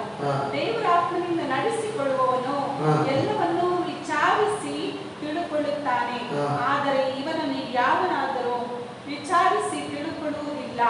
ಕರ್ತನ ಮನಸ್ಸನ್ನು ತಿಳುಕೊಂಡು ಆತನಿಗೆ ಉಪದೇಶಿಸುವವರಾರು ಎಂದು ಬರೆದದೆಯಲ್ಲ. ನಮಗಾದರೂ ಕ್ರಿಸ್ತನ ಮನಸ್ಸು ದೊರಕಿತು. ಯಾರ ಮನಸ್ಸು ದೊರಕಿತು? ಕ್ರಿಸ್ತನ ಮನಸ್ಸು. ಎಲ್ಲಿ ಸಹ ಅದು ಲೋಕವನ್ನು ಪ್ರಚಾರ ಮಾಡಲಿಲ್ಲ, ಚೈತನ್ಯನ ಸಂಗತಿಯನ್ನು ಪ್ರಚಾರ ಮಾಡಲಿಲ್ಲ. ಕ್ರಿಸ್ತನ ಮನಸ್ಸು ಎಲ್ಲ ಕಡೆ ಏನ್ ಮಾಡ್ತಂದ್ರೆ ಪರಲೋಕವನ್ನೇ ಮಹಿಮೆ ಪಡಿಸುವಂತ ಮನಸ್ಸಾಗಿದೆ.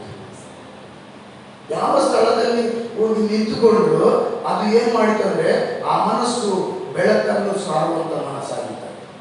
ಬೆಳಕಿನ ಸಂಗತಿ ಅಂದ್ರೆ ಪರಲೋಕದ ದೇವರನ್ನು ಅದು ಪ್ರಚುರ ಪಡಿಸುವಂತ, ಪ್ರಚಾರ ಮಾಡುವಂತ ಒಂದು ಮನಸ್ಸು ಕ್ರಿಸ್ತನ ಮನಸ್ಸಾಗಿತ್ತು.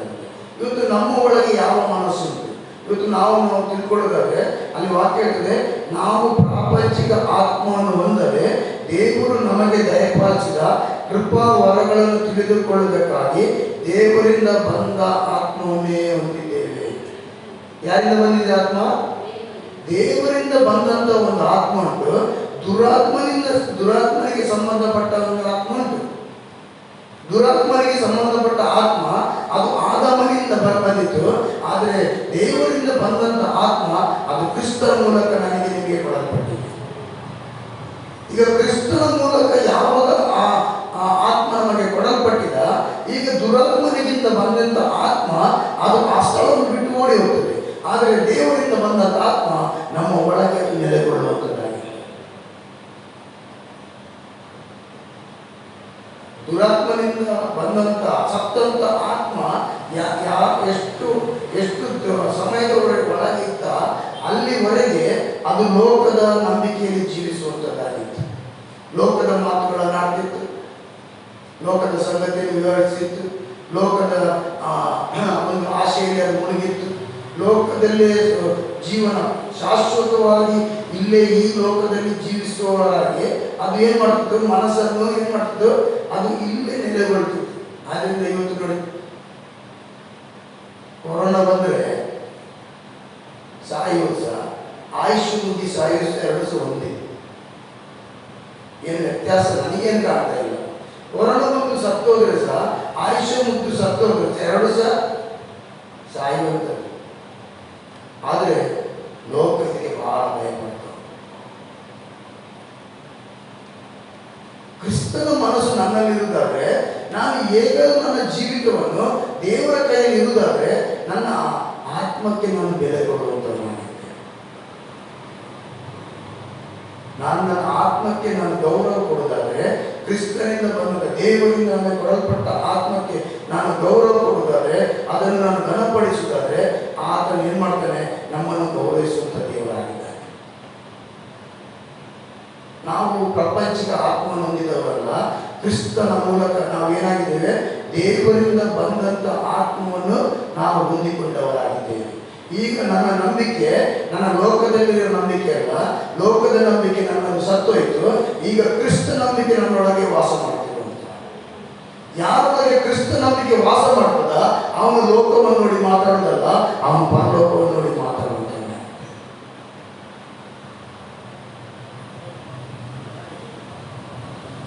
ಯಾವಾಗ ಆ ನಮ್ಮ ಒಳಗೆ ಆ ಕ್ರಿಸ್ತನ ಮನಸ್ಸು ಅಂದ್ರೆ ಕ್ರಿಸ್ತನ ಆ ಒಂದು ದೇವರಿಂದ ಬಂದಂತ ಆತ್ಮ ನನ್ನೊಳಗೆ ಬಂತ, ನನ್ನ ಮನಸ್ಸು ಬದಲಾಯಿತು. ಅದಕ್ಕೆ ಕಡೆ ಇರ್ತದೆ ಕ್ರಿಸ್ತನ ಮನಸ್ಸು ನಮಗೆ ದೊರಕಿತು. ಹಾಗಾದ್ರೆ ಮನಸ್ಸು ಯಾವುದಾಗಿರ್ಬೇಕು? ಕ್ರಿಸ್ತನ ಮನಸ್ಸು. ನಂಬಿಕೆ ಯೂದನ ಪುಸ್ತಕದಲ್ಲಿ ಇರ್ತದೆ, ಅತಿ ಪರಿಶುದ್ಧವಾದ ಕ್ರಿಸ್ತ ನಂಬಿಕೆಯನ್ನು ನೀವು ಕಾಪಾಡಿಕೊಳ್ಳಿರಿ. ಅದು ದೇವ ಜನರಿಗೆ ಒಂದೇ ಸಲ ಕೊಡಲ್ಪಟ್ಟದ್ದು, ಆಗಾಗ ಬಂದದ್ದು ಬರುವಂಥದ್ದಲ್ಲ, ಒಂದು ಸಲ ಕೊಡಲ್ಪಟ್ಟಿದೆ. ಈಗ ನಮ್ಮ ಜ್ಞಾನ, ಲೋಕದ ಜ್ಞಾನದಿಂದ ದೇವರನ್ನು ತಿಳ್ಕೊಳ್ಳದೆ ಹೋದದ್ದು ದೇವರ ಜ್ಞಾನದ ಸಂಕಲ್ಪ. ಯಾವಾಗ ನನ್ನೊಳಗೆ ದೇವರಿಂದ ಬಂದ ಆತ್ಮ ಒಳಗೆ ಬಂದು ಸೇರಿಕೊಂಡಿದ್ದ, ಈಗ ನನ್ನ ಮಾತುಗಳನ್ನು ನಾನು ತಿಳ್ಕೊಳ್ಳುವಂಥವನಾಗಬೇಕು, ನನ್ನ ಆಲೋಚನೆಯನ್ನು ನಾನು ತಿಳ್ಕೊಳ್ಳುವಂಥವನಾಗಬೇಕು, ನನ್ನ ಮನಸ್ಸನ್ನು ನಾನು ತಿಳ್ಕೊಳ್ಳುವಂಥವನಾಗಬೇಕು. ನನ್ನ ಜ್ಞಾನ ಯಾವುದಾಗಿರ್ತದೆ? ಪರಲೋಕದ ಜ್ಞಾನವಾಗಿರ್ತದೆ. ಯಾರಲ್ಲಿ ಪರಲೋಕದ ಜ್ಞಾನ ಇರ್ತದ ಅವನು ಮಾತ್ರ ದೇವರನ್ನು ತಿಳ್ಕೊಳ್ಳುವಂಥವನಾಗಿರ್ತಾನೆ, ದೇವರು ಅವನನ್ನು ತಿಳ್ಕೊಳ್ಳುವವನಾಗಿರ್ತಾನೆ. ಇವತ್ತು ನನ್ನ ಒಳಗಿಟ್ಟ ಆತ್ಮ ಅದು ದೇವರಿಂದ ಬಂದ ಆತ್ಮ ಆಗಿದೆ. ದೇವರಿಂದ ಬಂದದ್ದು ಅದು ದೇವರ ಹತ್ರನೇ ಹೋಗುವಂಥದ್ದಾಗಿರ್ತದೆ. ಆ ದೇವರ ಹತ್ರ ಹೋಗ್ಬೇಕಾದ್ರೆ ಇಲ್ಲಿ ನಮಗೆ ಒಂದೊಂದು ಕಾರ್ಯಗಳನ್ನು ದೇವರಿಟ್ಟಿದ್ದಾನೆ. ಈ ಪ್ರಪಂಚದಲ್ಲಿ ಒಂದೊಂದು ಸ್ಥಾನವನ್ನು ಇಟ್ಟಿದ್ದಾನೆ. ಆ ಸ್ಥಳದಲ್ಲಿ ನಿಂತು ನಾವು ಮಾತಾಡುವಾಗ ದೇವರು ಕಾರ್ಯ ಮಾಡುವಂಥವ್ರು. ಅದಕ್ಕೆ 40 ದಿನ ಲಾಕ್ಡೌನ್ ಆಗುವಾಗ ಬಹಳ ಜನ ನಂತರ ಕೇಳಿದ್ರು, ಬಿಸ್ನೆಸ್ ಎಲ್ಲ ಹೇಗೆ ಮಾಡ್ತೀವಿ? ಎಲ್ಲ ನೆಲಕ್ಕೆ ಕಚ್ಚಿ ಹೋಗಿದೆ, ಎಲ್ಲ ಬಿದ್ದೋಗಿದೆ. ನಾನು ಹೇಳಿದೆ, ನನ್ನ ಬಿಸ್ನೆಸ್ ಅನ್ನು ಈ ಲೋಕ ನಡೆಸಿದಲ್ಲ, ನನ್ನ ಬಿಸ್ನೆಸ್ ಅನ್ನು ಪರಲೋಕ ನಡೆಸುವಂತ. ನಮ್ಮನ್ನು ಈ ಲೋಕ ನಡೆಸಲಿಕ್ಕೆ ಸಾಧ್ಯ ಇಲ್ಲ. ಈ ಲೋಕ ಜನರನ್ನು ನಡೆಸಬಹುದು. ನಮ್ಮೆಲ್ಲರನ್ನು ಕ್ರಿಸ್ತನನ್ನು ಅಂಗೀಕಾರ ಮಾಡಿದವರು, ವಾಕ್ಯದಲ್ಲಿ ನೆಲೆಗೊಂಡವರು, ಯಾಕೋಬನಲ್ಲಿ ಇರ್ತದೆ ಆತನ ಹುಟ್ಟಿದವರು, ಆತನ ಸೃಷ್ಟಿಯಲ್ಲಿ ಪ್ರಥಮ ಫಲ ಅವರೇ ಆಗಿಬಿಟ್ಟಂತೆ. ಆತನ ಸೃಷ್ಟಿಯಲ್ಲಿ ಪ್ರಥಮವಾಗಿ ನಾವಿರುವಂತಹದ್ದು, ಆತನ ಕೈಗಳಲ್ಲಿ ನಾವಿರುವಂತಹದ್ದು. ನಾವು ಈ ಲೋಕವನ್ನು ನೋಡಿ ಮಾತಾಡುವವರಲ್ಲ, ನಾವು ಪರಲೋಕವನ್ನು ನೋಡಿ ಈ ಲೋಕದಲ್ಲಿ ಮಾತಾಡುವವರಾಗಿದ್ದೇವೆ. ಅದಕ್ಕೆ ಯಾಕೋಬನಲ್ಲಿ ಇರ್ತದೆ, ನರಕದಿಂದ ಬೆಂಕಿ ತಂದು ಎಲ್ಲಿ ಆಗಿತ್ತಂದ್ರೆ ಪ್ರಪಂಚ ಚಕ್ರಕ್ಕೆ ಅದು ಬೆಂಕಿ ಆಗಿತ್ತು, ಕುಟುಂಬಕ್ಕೆ ಬೆಂಕಿ ಆಗಿತ್ತು, ಅಣ್ಣ ತಮ್ಮಂದಿರ ಮಧ್ಯೆ ಬೆಂಕಿ ಆಗಿತ್ತು, ಅಲ್ಲಿ ಎಲ್ಲ ಪಟ್ಟಣಕ್ಕೆ ಬೆಂಕಿ ಆಗಿತ್ತು. ಇವತ್ತು ದೇಶಕ್ಕೆ ಬೆಂಕಿ ಆಗಲಿಕ್ಕೆ ಹೋಗ್ತಾ ಉಂಟು. ಯಾವುದು? ನಾಲಿಗೆ. ಆದರೆ ದೇವರಿಂದ ಬಂದಂತ ಆತ್ಮ ನಮ್ಮೊಳಗಿರುವುದಾದರೆ, ನಮ್ಮ ಮನಸ್ಸು ಕ್ರಿಸ್ತನ ಮನಸ್ಸಾಗಿರುವುದಾದರೆ, ನಮ್ಮ ಆಲೋಚನೆ ಕ್ರಿಸ್ತನ ಆಲೋಚನೆ ಆದರೆ, ನನ್ನ ಮಾತುಗಳು ಪರಲೋಕದ ಬೆಂಕಿಯನ್ನು ತಂದು ಭೂಲೋಕದಲ್ಲಿ ಹಾಕುವಂಥದ್ದಾಗಿರ್ತದೆ. ಯಾವ ನಾಲಿಗೆ ಪರಲೋಕದ ಬೆಂಕಿಯನ್ನು ತಂದು ಭೂಲೋಕದೊಳಗೆ ಹಾಕದ, ಭೂಲೋಕ ಎಂಬ ಚಕ್ರಕ್ಕೆ ಹಾಕದ, ದೇವರು ಪರಲೋಕದ ಬೆಂಕಿಯನ್ನು ಅಲ್ಲಿ ಹಾಕುವಂಥವನಾಗಿದ್ದಾರೆ. ಕುಟುಂಬದ ಮಧ್ಯದಲ್ಲಿ ಯಾವ ಮನುಷ್ಯ ತನ್ನ ಪರಲೋಕದ ಆ ಬೆಂಕಿಯನ್ನು ಕುಟುಂಬದ ಮಧ್ಯದಲ್ಲಿ ಹಾಕ್ತಾನ, ಕುಟುಂಬ ಸಮಾಧಾನಕ್ಕೆ ಹೋಗ್ತದೆ. ಕುಟುಂಬದೊಳಗೆ ಜಗಳ ಇಲ್ಲ, ಕುಟುಂಬದಲ್ಲಿ ಭೇದಗಳು ಬರುವುದಿಲ್ಲ, ಕುಟುಂಬದಲ್ಲಿ ಕ್ರಿಸ್ತನ ಅನ್ಯತೆ ಬರುವಂಥದ್ದಾಗಿರ್ತದೆ. ಸಭೆಗಳೊಳಗೆ ಏನು ಮಾಡ್ತದೆ?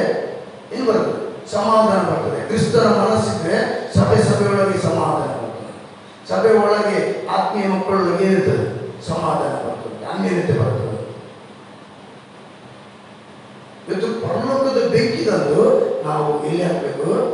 ಈ ಪ್ರಪಂಚ ಎಂಬ ಚಕ್ರಕ್ಕೆ ಹಾಕುವುದಾದರೆ ಅದಕ್ಕೆ ಕೀರ್ತನೆ 2 ಹೇಳ್ತದೆ, ಕೇಳಿತು ನಾನು ಜನಾಂಗವನ್ನೇ ನಿನಗೆ ಕೊಡ್ತೀನಿ.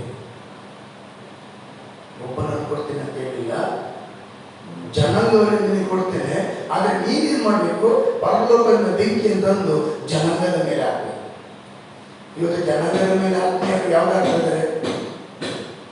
ಪರಲೋಕದ ಬೆಂಕಿ ಆಗ್ತದೆ, ನರಕದ ಬೆಂಕಿ ಆಗ್ತದೆ. ಇವತ್ತು ನಾವು ನಮ್ಮನ್ನ ಪರೀಕ್ಷೆ ಮಾಡಿಕೊಳ್ಬೇಕು. ಯಾಕಂದ್ರೆ ದೇವರ ಕೈಯಲ್ಲಿ ನಾವು ಬಂದಾಗಿದೆ. ಈಗ ದೇವರ ಕೈಯಲ್ಲಿ ಬಂದ ನಂತರ ನಮ್ಮನ್ನು ದೇವರ ವ್ಯತ್ಯಾಸವನ್ನು ನಡೆಸುವಂತ ನಾವು ತಿಳ್ಕೊಳ್ಬೇಕು. ನಾನು ದೇವರ ಕಾಲ್ನಡೆಯಲಿಲ್ಲ, ನಾನು ದೇವರ ಹಸ್ತದಲ್ಲಿದ್ದೇನೆ. ಅದಕ್ಕೆ ಆಕಾಶ ನನ್ನ ಸಿಂಹಾಸನ, ಭೂಮಿ ನನ್ನ ಪಾದಪೀಠ ಅಂತ ಹೇಳುವಾಗ ಅಲ್ಲಿ ಎಲ್ಲರೂ ಕೇಳ್ತಾರೆಲ್ಲ ಪಾದ ದೇವರ ಕಾಲ್ನಡೆಯಲ್ಲಿದ್ದೇವೆ. ನಿಮ್ಮ ಮಕ್ಕಳನ್ನು ನೀವು ಕಾಲ್ನಡೆಯಲ್ಲಿಟ್ಟು ಅದರ ಮೇಲೆ ಇದ್ದೀರ. ಪ್ರಪಂಚ ದೇವರ ಕಾಲ್ನಡೆಯಲ್ಲಿಟ್ಟು ಸೈತಾನ ದೇವರ ಕಾಲ್ನಡೆಯಲ್ಲಿದ್ದಾನೆ. ಇಡೀ ಸೃಷ್ಟಿ ಆತನ ಪಾದದಡಿಯಲ್ಲಿಟ್ಟು, ಆದರೆ ಆತನ ಮಕ್ಕಳಾದ ನಾವು ಆತನ ಅಂಗೈಯಲ್ಲಿ ಚಿತ್ರಿಸಿಕೊಂಡವರಾಗಿದ್ದೇವೆ. ಆತನ ಅಂಗೈಯಲ್ಲಿ ನಾವು ಚಿತ್ರಿಸಲ್ಪಟ್ಟಂತ ಮಕ್ಕಳಾಗಿದ್ದೇವೆ. ನಾವು ಯಾವ ಒಂದು ಸಂಗತಿಯನ್ನು ನೋಡ್ಲಿಕ್ಕೆ ಮಾತ್ರ, ಆದರೆ ಅನುಭವಿಸಲಿಕ್ಕೆ ನಮಗೆ ಇಲ್ಲ. ಈಗ ಪ್ರಪಂಚ ನೋಡ್ತಾರೆ, ಕೊರೋನಾ ಅದು ಇದು ಎಲ್ಲ ರೋಗಗಳು, ಇದಕ್ಕೆ ದೊಡ್ಡ ದೊಡ್ಡ ರೋಗಗಳು ಬರುವುದಾದರೂ ಅದು ನಾವು ಅನುಭವಿಸ್ಲಿಕ್ಕೆಲ್ಲ, ನಾವು ನೋಡ್ಲಿಕ್ಕೆ ಮಾತ್ರ ಇರೋದು. ನೋಡಿಬಿಟ್ಟು ನಾವು ಮಾತಾಡಲಿಕ್ಕಿರುವಂಥ ಆ ಒಂದು ರೋಗದ ಆತ್ಮಕ್ಕೆ ನಾವು ಮಾತಾಡುವಂಥವರಾಗ. ನಾವು ಮಾತಾಡುವುದಾದರೆ ದೇವರನ್ನು ನಮ್ಮ ಮೂಲಕ ಕಾರ್ಯ ಮಾಡುವುದಾಗಿದ್ದಾರೆ. ಬೆಂಕಿಯನ್ನು ನಾವು ಬಿತ್ತಿ ಹಾಕುವವರಾಗಿದ್ದೇವೆ. ಅದಕ್ಕೆ ಯೇಸು ಹೇಳ್ತಾರೆ, ಭೂಮಿಗೆ ಇಷ್ಟೊತ್ತಿಗೆ ಬೆಂಕಿ ಬಿದ್ದು ಅದೇನಾಗಬೇಕಿತ್ತು? ಹತ್ತಿಕೊಳ್ಬೇಕಿತ್ತು. ನಾನು ಈ ಭೂಮಿಗೆ ಬೆಂಕಿ ಆಗಲಿಕ್ಕೆ ಬಂದೆ, ಆದರೆ ಇನ್ನೂ ಸಹ ಹತ್ತಿಕೊಳ್ಳಲಿಲ್ಲ. ಯಾಕಂದ್ರೆ ಜನರು ಏನ್ ಮಾಡ್ತಾರೆ? ಅದು ಲೋಕದ ನರಕದಿಂದ ತೆಗೆದು ಪ್ರಪಂಚದ ಚಕ್ರಕ್ಕೆ ಬೆಂಕಿ ಆಗ್ತಾ ಇದ್ದಾರೆ. ಆದ್ರಿಂದ ಪರಲೋಕದ ಬೆಂಕಿಯನ್ನು ಯೇಸು ಸ್ವಾಮಿ ಹಾಕಲಿಕ್ಕೆ ಈ ಲೋಕಕ್ಕೆ ಬಂದ. ಅದಕ್ಕೆ ತಂದೆ ಮಗನಿಗೂ, ತಾಯಿ ಮಗಳಿಗೂ, ಮತ್ತೆ ಅತ್ತೆ ಸೊಸೆಗೂ ಭೇದ ಉಂಟಾಗ್ತದೆ ಅಂತ ಹೇಳಿದೆ. ಭೇದ ಮಾಡಲಿಕ್ಕೆ ಬಂದೆ, ಅಂತ ಬೆಂಕಿ ಹಾಕಲಿಕ್ಕೆ ಬಂದೆ ನಾನು. ಬೆಂಕಿ, ಪರಲೋಕದ ಬೆಂಕಿ ಹಾಕಿದ್ರೆ ಅಲ್ಲಿ ಭೇದಗಳು. ಯಾಕೆಂದ್ರೆ ಒಬ್ಬನು ಕ್ರಿಸ್ತನನ್ನು ಅಂಗೀಕಾರ ಮಾಡಿ ಪರಲೋಕದ ಬೆಂಕಿಯನ್ನು ಆ ಕುಟುಂಬದಲ್ಲಿ ಹಾಕಿದ್ರೆ ಇಲ್ಲಿ ಕ್ರಿಸ್ತನವನು ಅಲ್ಲಿ ಲೋಕಕ್ಕೆ ಹೋಗ್ಲಿಕ್ಕೆ ಅಲ್ಲ. ಇವತ್ತು ಆಗುವಂಥದ್ದು ಇದೆ ಕಥೆಗಳು. ಲೋಕದವನು ಪರಲೋಕಕ್ಕೆ ಬರುವಂತ ಬೆಂಕಿ ಹಾಕಬೇಕು. ಅತ್ತೆ ಸೊಸೆಗೆ ಜಗಳ ಆಗ್ತದೆ ಅಂತ ಹೇಳಿದ್ರೆ ಸೊಸೆ ಮತ್ತು ಅತ್ತೆ ಇಬ್ಬರು ಒಡ್ಕೊಳ್ಳೋದಲ್ಲ. ಅಲ್ಲಿ ಸಮಾಧಾನಕ್ಕೆ ಬಂದು ಆ ಪರಲೋಕದ ಬೆಂಕಿ ಸಮಾಧಾನ ಹುಟ್ಟಿಸ್ತದೆ. ಆ ನಂತರ ಸಮಾಧಾನವಾಗಿ ಅತ್ತೆ ಸೊಸೆ ಸಭೆಗೆ ಬರುವಂಥದ್ದಾಗಿದೆ. ಈ ಬೆಂಕಿಯನ್ನು ಹಾಕಲಿಕ್ಕೆ ಯೇಸು ಅಂತ ಬಂದದ್ದು. ನಮ್ಮನ್ನು ಭೇದ ಹುಟ್ಟಿಸಲಿಕ್ಕೆ ಬಂದದಲ್ಲ. ನಾವು ಲೋಕದಲ್ಲಿರುವ ಜನರನ್ನು ಪರಲೋಕದ ಕಡೆಗೆ ನಡೆಸಲಿಕ್ಕೆ ಬಂದು ಆ ಬೆಂಕಿ ಬರುವಂತ. ಅದಕ್ಕೆ ದೇವರ ಕೈಯಲ್ಲಿ ನಾವು ಬರುವುದೇನಾಗಿರ್ತದೆ? ನಾವು ವ್ಯತ್ಯಾಸವಾಗಿರ್ತದೆ.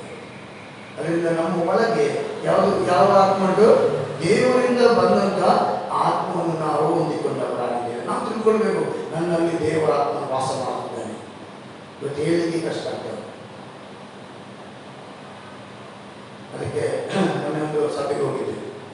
ಹೋಗುವಾಗ ಅಲ್ಲಿ ಎಲೆಕ್ಷನ್ ನಿಲ್ಲಕ್ಕಿಂತ ಒಬ್ಬರು ಅಲ್ಲೊಂದು ಆ ಊರಿನ ಭಾಳ ದೊಡ್ಡ ಮನುಷ್ಯರು.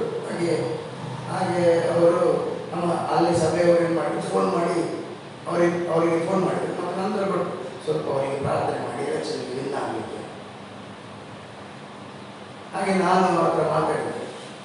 ನಾನು ಮಾತಾಡೋರಿಗೆ ಹೇಳಿದೆ, ಇದೆಲ್ಲ ಎಲೆಕ್ಷನ್ ವಿನ್ ಆದರೂ ನಿಮ್ಮ ಆತ್ಮ ನಷ್ಟಪಟ್ಟೋದ್ರೆ ಏನು ಪ್ರಯೋಜನ? ನೀವು ಈ ಪ್ರಪಂಚವನ್ನು ಸಂಪಾದನೆ ಮಾಡಿಕೊಂಡವರು ನೀವು ನಿಮ್ಮ ಆತ್ಮ ಅಲ್ಲಿ ನರಕಕ್ಕೆ ಹೋಗುವುದಾದ್ರೆ ಏನು ಪ್ರಯೋಜನ? ನಿಮ್ಮ ಆತ್ಮಕ್ಕೆ ಬಹಳ ಬೆಲೆ ಉಂಟು. ನಿಮ್ಮ ಆತ್ಮ ಇರುವವರೆಗೆ ನಿಮ್ಮ ಸಂಪತ್ತಿಗೂ ಬೆಲೆ ಉಂಟು. ನಿಮ್ಮ ಆತ್ಮ ಇರುವವರೆಗೂ ನಿಮ್ಮ ಕುಟುಂಬದಲ್ಲಿ ನಿಮಗೆ ಬೆಲೆ ಉಂಟು. ನಿಮ್ಮ ಆತ್ಮ ನಿಮ್ಮ ದೇಹವನ್ನು ಬಿಟ್ಟು ಹೋದ ನಂತರ ಆನಂತರ ನಿಮ್ಮ ಹೆಂಡತಿ ಒಂದು 2 ದಿನ ಇಟ್ಕೊಳ್ಳಲ್ಲ, ಇಡ್ತಾರ ದೇವರು ಒಂದು 2 ದಿನ ನಮ್ಮ ಗಂಡ ಇದ್ದು ಅಲ್ಲ ನಮ್ಮ ಹೆಂಡತಿದ್ದು ಒಂದು 3 ದಿನ ನಮ್ಮ ಒಟ್ಟಿಗೆ ಇರಲಿ, ಆನಂತರ ಕೊಂಡೋಗಿ ಗುಂಡಿಗೆ ಹಾಕೊಂಡ್ರೆ ಯಾರು ಇರ್ತಾರೆ. ರಾತ್ರಿ ಅವರೊಟ್ಟಿಗೆ ಮಲಗಿಗೆ ಭಯಪಡ್ತಾರೆ, ಎಲ್ಲ ಮನೆಯವರು ಕರೀತಾರೆ, ಸ್ವಲ್ಪ ಪ್ರಾರ್ಥನೆ ಮಾಡೋಣ, ಎಚ್ಚರವಿದ್ದು ಪ್ರಾರ್ಥಿಸು. ಯಾಕೆಂದರೆ ಆತ್ಮ ಬಿಟ್ಟೋಗಿದೆ, ಬಹಳ ಭಯ ಆಗ್ತದೆ. ಮತ್ತೆ ಆತ್ಮ ಇರುವಾಗ ಒಟ್ಟಿಗೆ ಇದ್ದು ಆತ್ಮ ಬಿಟ್ಟೋದಕ್ಕೆ ಭಯ ಬರ್ತದೆ. ಈ ದೇವಕ್ಕೆ ಬೆಲೆ ಇಲ್ಲ, ಆತ್ಮಕ್ಕೆ ಬಹಳ ಬೆಲೆ. ಕುಟುಂಬವು ಆತ್ಮ ಇರುವವರೆಗೆ ಮಾತ್ರ ಕುಟುಂಬ, ಆತ್ಮ ಬಿಟ್ಟು ಹೋದ್ಮೇಲೆ ಕುಟುಂಬ ಇಲ್ಲ. ಅವರ ದೇವರನ್ನು ಯಾರು ಪ್ರೀತಿ ಮಾಡೋದಿಲ್ಲ. ಎಲ್ಲ ಕೊಂಡೋಗಿ ಒಮ್ಮೆ ಗುಂಡಿಗೆ ಹಾಕಿ ಇಲ್ಲ ಬೆಂಕಿ ಹಚ್ಚಿದೆ, ಒಮ್ಮೆ ಮುಗಿದೋಗಿದೆ, ತೊಂದರೆ ಇಲ್ಲ. ಫ್ರೀಜರ್ ತಂದಿದ್ದೇವೆ, ಮಿಷನ್ ಒಳಗೆ ಹಾಕಿದ್ದೇವೆ, ಅದು 1 ವಾರ ಇರ್ತದೆ, ನೀವು ಅಲ್ಲೇ ಒಂದು ಬೆಂಚಿ ಹಾಕಿ ಮಲಕೊಡ್ರಿ ಅಂತೇಳಿದ್ರೆ ಯಾರು ಇರ್ತಾರ? ಯಾರು ಇರ್ತಿಲ್ಲ. ಫಸ್ಟ್ ಗುಂಡಿಗೆ ಹಾಕಿ ಯಾರು ಕೊಂಡೋಗ್ಲಿ ಇವರೇ ಗುಂಡಿಗೆ ಹಾಕ್ತಾರೆ. ಆತ್ಮಕ್ಕೆ ಬಹಳ ಬೆಲೆ. ನಾನು ಅವರಿಗೆ ಮಾತಾಡಿದೆ, ಮತ್ತೆ ನೀರಿನ ಒಳಗೆ ಆತ್ಮ ಇರುವವರೆಗೆ ಮಾತ್ರ ಅದು ಮುಳುಗ್ತದೆ. ಆತ್ಮ ಬಿಟ್ಟು ಹೋದ ನಂತರ ಅದೇನಾಗ್ತದೆ, ತೇಲುವಂಥದ್ದಾಗಿರ್ತದೆ. ಹಾಗಾದ್ರೆ ಬೆಲೆ ತೂಕ ಯಾವುದು? ಇಷ್ಟು ದಪ್ಪ ಇದ್ರು ಒಳಗೆ ಹೋಗುವುದಿಲ್ಲ. ಆತ್ಮ ಬಿಟ್ಟು ಹೋದ್ಮೇಲೆ ನಿಮಗೆ ನಾನು ಇಲ್ಲೇ ಇದ್ದೇನಪ್ಪ ನೋಡ್ರಿ, ಎಲ್ಲೆಲ್ಲಿ ಹುಡುಕ್ಬೇಡ್ರಿ, ನಾನು ಇಲ್ಲೇ ಇದ್ದೇನೆ, ಫಸ್ಟ್ ಗುಂಡಿಗೆ ಗುಂಡಿಗೆ. ಆತ್ಮಕ್ಕೆ ಏನುಂಟು? ಬೆಲೆ ಉಂಟು, ಅದು ತೂಕ ಇರುವಂಥದ್ದು ಆತ್ಮಕ್ಕೆ. ಈ ಆತ್ಮಕ್ಕೆ ಇವತ್ತು ಮನುಷ್ಯ ಬೆಲೆ ಕೊಡ್ತಾ ಇಲ್ಲ. ಆದರೆ ಕ್ರಿಸ್ತನು ಆ ಆತ್ಮಕ್ಕೆ ಏನು ಮಾಡಿದ್ದಾನೆ? ಬೆಲೆ ಕೊಟ್ಟಂತ ದೇವರಾಗಿದ್ದಾನೆ. ಆತನ ಕ್ರಿಸ್ತನು ಆ ಆತ್ಮಕ್ಕೆ ಆತನೇನು ಮಾಡಿದ್ದಾನೆ? ಬೆಲೆಯನ್ನು ಕೊಟ್ಟ ನಿಮಿತ್ತವಾಗಿ ಆತನ ರಕ್ತವನ್ನು ಸುರಿಸಿ ಆ ಆತ್ಮವನ್ನು ಕೊಂಡುಕೊಂಡ. ಈ ಆತ್ಮಕ್ಕೆ ಏನು ಮಾಡಿದ? ಆತನು ತನ್ನ ಜೀವವನ್ನು ಕೊಟ್ಟಂತ ಆ ಹೊಸ ಆತ್ಮ ನಮ್ಮ ಒಳಗೆ ಅದು ವಾಸ ಮಾಡುವಂಥದ್ದಾಗಿದೆ. ಅದಕ್ಕೆ ಕೀರ್ತನೆ 40 ಏನಿರ್ತದೆ ನೋಡಿ,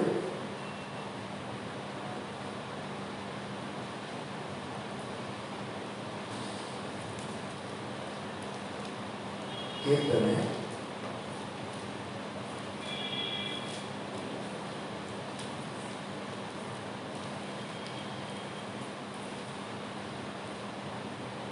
40. ನಾನು ಯೆಹೋವನಿಗೋಸ್ಕರ ನಿರೀಕ್ಷಿಸಿಯೇ ನಿರೀಕ್ಷಿಸಿದೆನು, ಆತನು ನನ್ನ ಮೊರೆಗೆ ಕಿವಿಗೊಟ್ಟು ಲಕ್ಷಿಸಿದನು. ನನ್ನನ್ನು ನಾಶನದ ಗುಂಡಿಯೊಳಗಿಂದ ಎತ್ತಿದನು, ಕೆಸರಿನೊಳಗಿಂದ ನನ್ನನ್ನು ತೆಗೆದು ಬಂಡೆಯ ಮೇಲೆ ನಿಲ್ಲಿಸಿ ನಾನು ದೃಢವಾಗಿ ಹೆಜ್ಜೆ ಇಡುವಂತೆ ಮಾಡಿದನು. ಆತನು ನನ್ನ ಬಾಯಲ್ಲಿ ನೂತನ ಕೀರ್ತನೆಯನ್ನು ಹುಟ್ಟಿಸಿದ್ದಾನೆ, ಅದು ನಮ್ಮ ದೇವರ ಸ್ತೋತ್ರವೇ. ಆತನ ಮಹತ್ಕಾರ್ಯಗಳನ್ನು ನೋಡಿದ ಅನೇಕರು ಭಯಭಕ್ತಿ ಉಳ್ಳವರಾಗಿ ಯೆಹೋವನಲ್ಲಿ ನಂಬಿಕೆ ಇಡುವರು. ಇದು ಏನಾಗ್ತದೆ? ಇದು ಒಂದು ಆತ್ಮೀಯ ಒಂದು ಸಂಗತಿಯನ್ನು ಹೇಳುವಂಥದ್ದಾಗಿರ್ತದೆ. ಈ ವಾಕ್ಯ ಆತ್ಮೀಯ ಸಂಗತಿ, ಆತ್ಮೀಯರನ್ನು ಅದು ತೋರಿಸುವಂಥ ಸಂಗತಿಯಾಗಿದೆ. ಏನು ಮಾಡಿದಂದ್ರೆ, ನನ್ನನ್ನು ಎಲ್ಲಿ ತೆಗೆದಂತೆ? ಕೆಸರಿನಿಂದ, ಪಾಪವೆಂಬ ಕೆಸರಿನಿಂದ ಆತನು ತೆಗೆದಂತೆ, ಎತ್ತಿದಂತೆ. ದೇವರು ಆ ಪಾಪವೆಂಬ ಕೆಸರಿನಿಂದ ತೆಗೆದು ಆ ಕ್ರಿಸ್ತನೆಂಬ ಬಂಡೆಯಲ್ಲೇ ಕೆಸರಿನಿಂದ ತೆಗೆದು ನನ್ನನ್ನು ಬಂಡೆಯ ಮೇಲೆ ನಿಲ್ಲಿಸಿದಂತೆ, ಕ್ರಿಸ್ತನೆಂಬ ಬಂಡೆಯ ಮೇಲೆ ನಿಲ್ಲಿಸಿದಂತೆ. ನಿಲ್ಲಿಸಿದ ನಂತರ ಆತನು ನಮ್ಮನ್ನು ಏನು ಮಾಡಿದ? ಮೊದಲನೇದಾಗಿ ಶುದ್ಧ ಮಾಡಿದಂತೆ. ನಮ್ಮನ್ನು ಬಂಡೆಯ ಮೇಲೆ ನಿಲ್ಲಿಸಿ ಆತನು ನಮ್ಮನ್ನು ಶುದ್ಧ ಮಾಡುವಾಗ ನಮ್ಮ ಕೆಸರೆಲ್ಲ ಬಂಡೆಯ ಮೇಲೆ ಬಿದ್ದು ನಾವು ಈಗ ಶುದ್ಧರಾಗಿದ್ದೇವೆ. ಈಗ ಶುದ್ಧರಾದ ನಾವು ನಮ್ಮನ್ನು ದೃಢವಾಗಿ ಹೆಜ್ಜೆ ಇಡುವಂತೆ ಆತನು ಮಾಡಿದ್ದಾನೆ. ಈಗ ಹೆಜ್ಜೆ ಇಡುವಂತೆ ಮಾಡಿದ್ದಾನೆ. ಹೆಜ್ಜೆ ಯಾರು ಇಡಬೇಕು? ಈಗ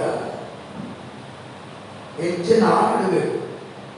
ದೇವರು ಹಿಡಿದು ಈಗ ಹೋಗಪ್ಪ ಅಂತ ಹೇಳುವುದಿಲ್ಲ.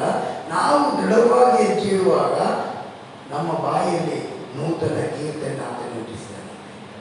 ಅದು ನಮ್ಮ ದೇವರ ಸ್ತೋತ್ರವೇ.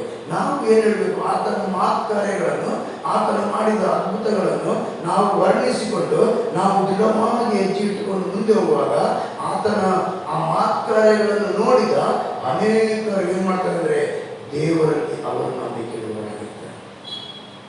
ನಾವು ದೃಢ ದೃಢವಾಗಿ ಹೆಜ್ಜೆ ಇಡುವಾಗ, ಆ ನಂಬಿಕೆಗಳ ಮಾತುಗಳನ್ನು ಆಡುವಾಗ, ಆ ಕೀರ್ತನೆಯನ್ನು ನಾವು ಹಾಡಿಕೊಂಡು ಹೋಗುವಾಗ, ನಾವು ಮಾತಾಡಿಕೊಂಡು ಹೋಗುವಾಗ, ಲೋಕದ ಜನರು ಏನು ಮಾಡ್ತಾರೆ, ನಮ್ಮನ್ನು ನೋಡ್ತಾರೆ, ನಮ್ಮ ಒಳಗೆ ಆದ ಆ ಒಂದು ಸಂಗತಿಯನ್ನು ನೋಡ್ತಾರೆ.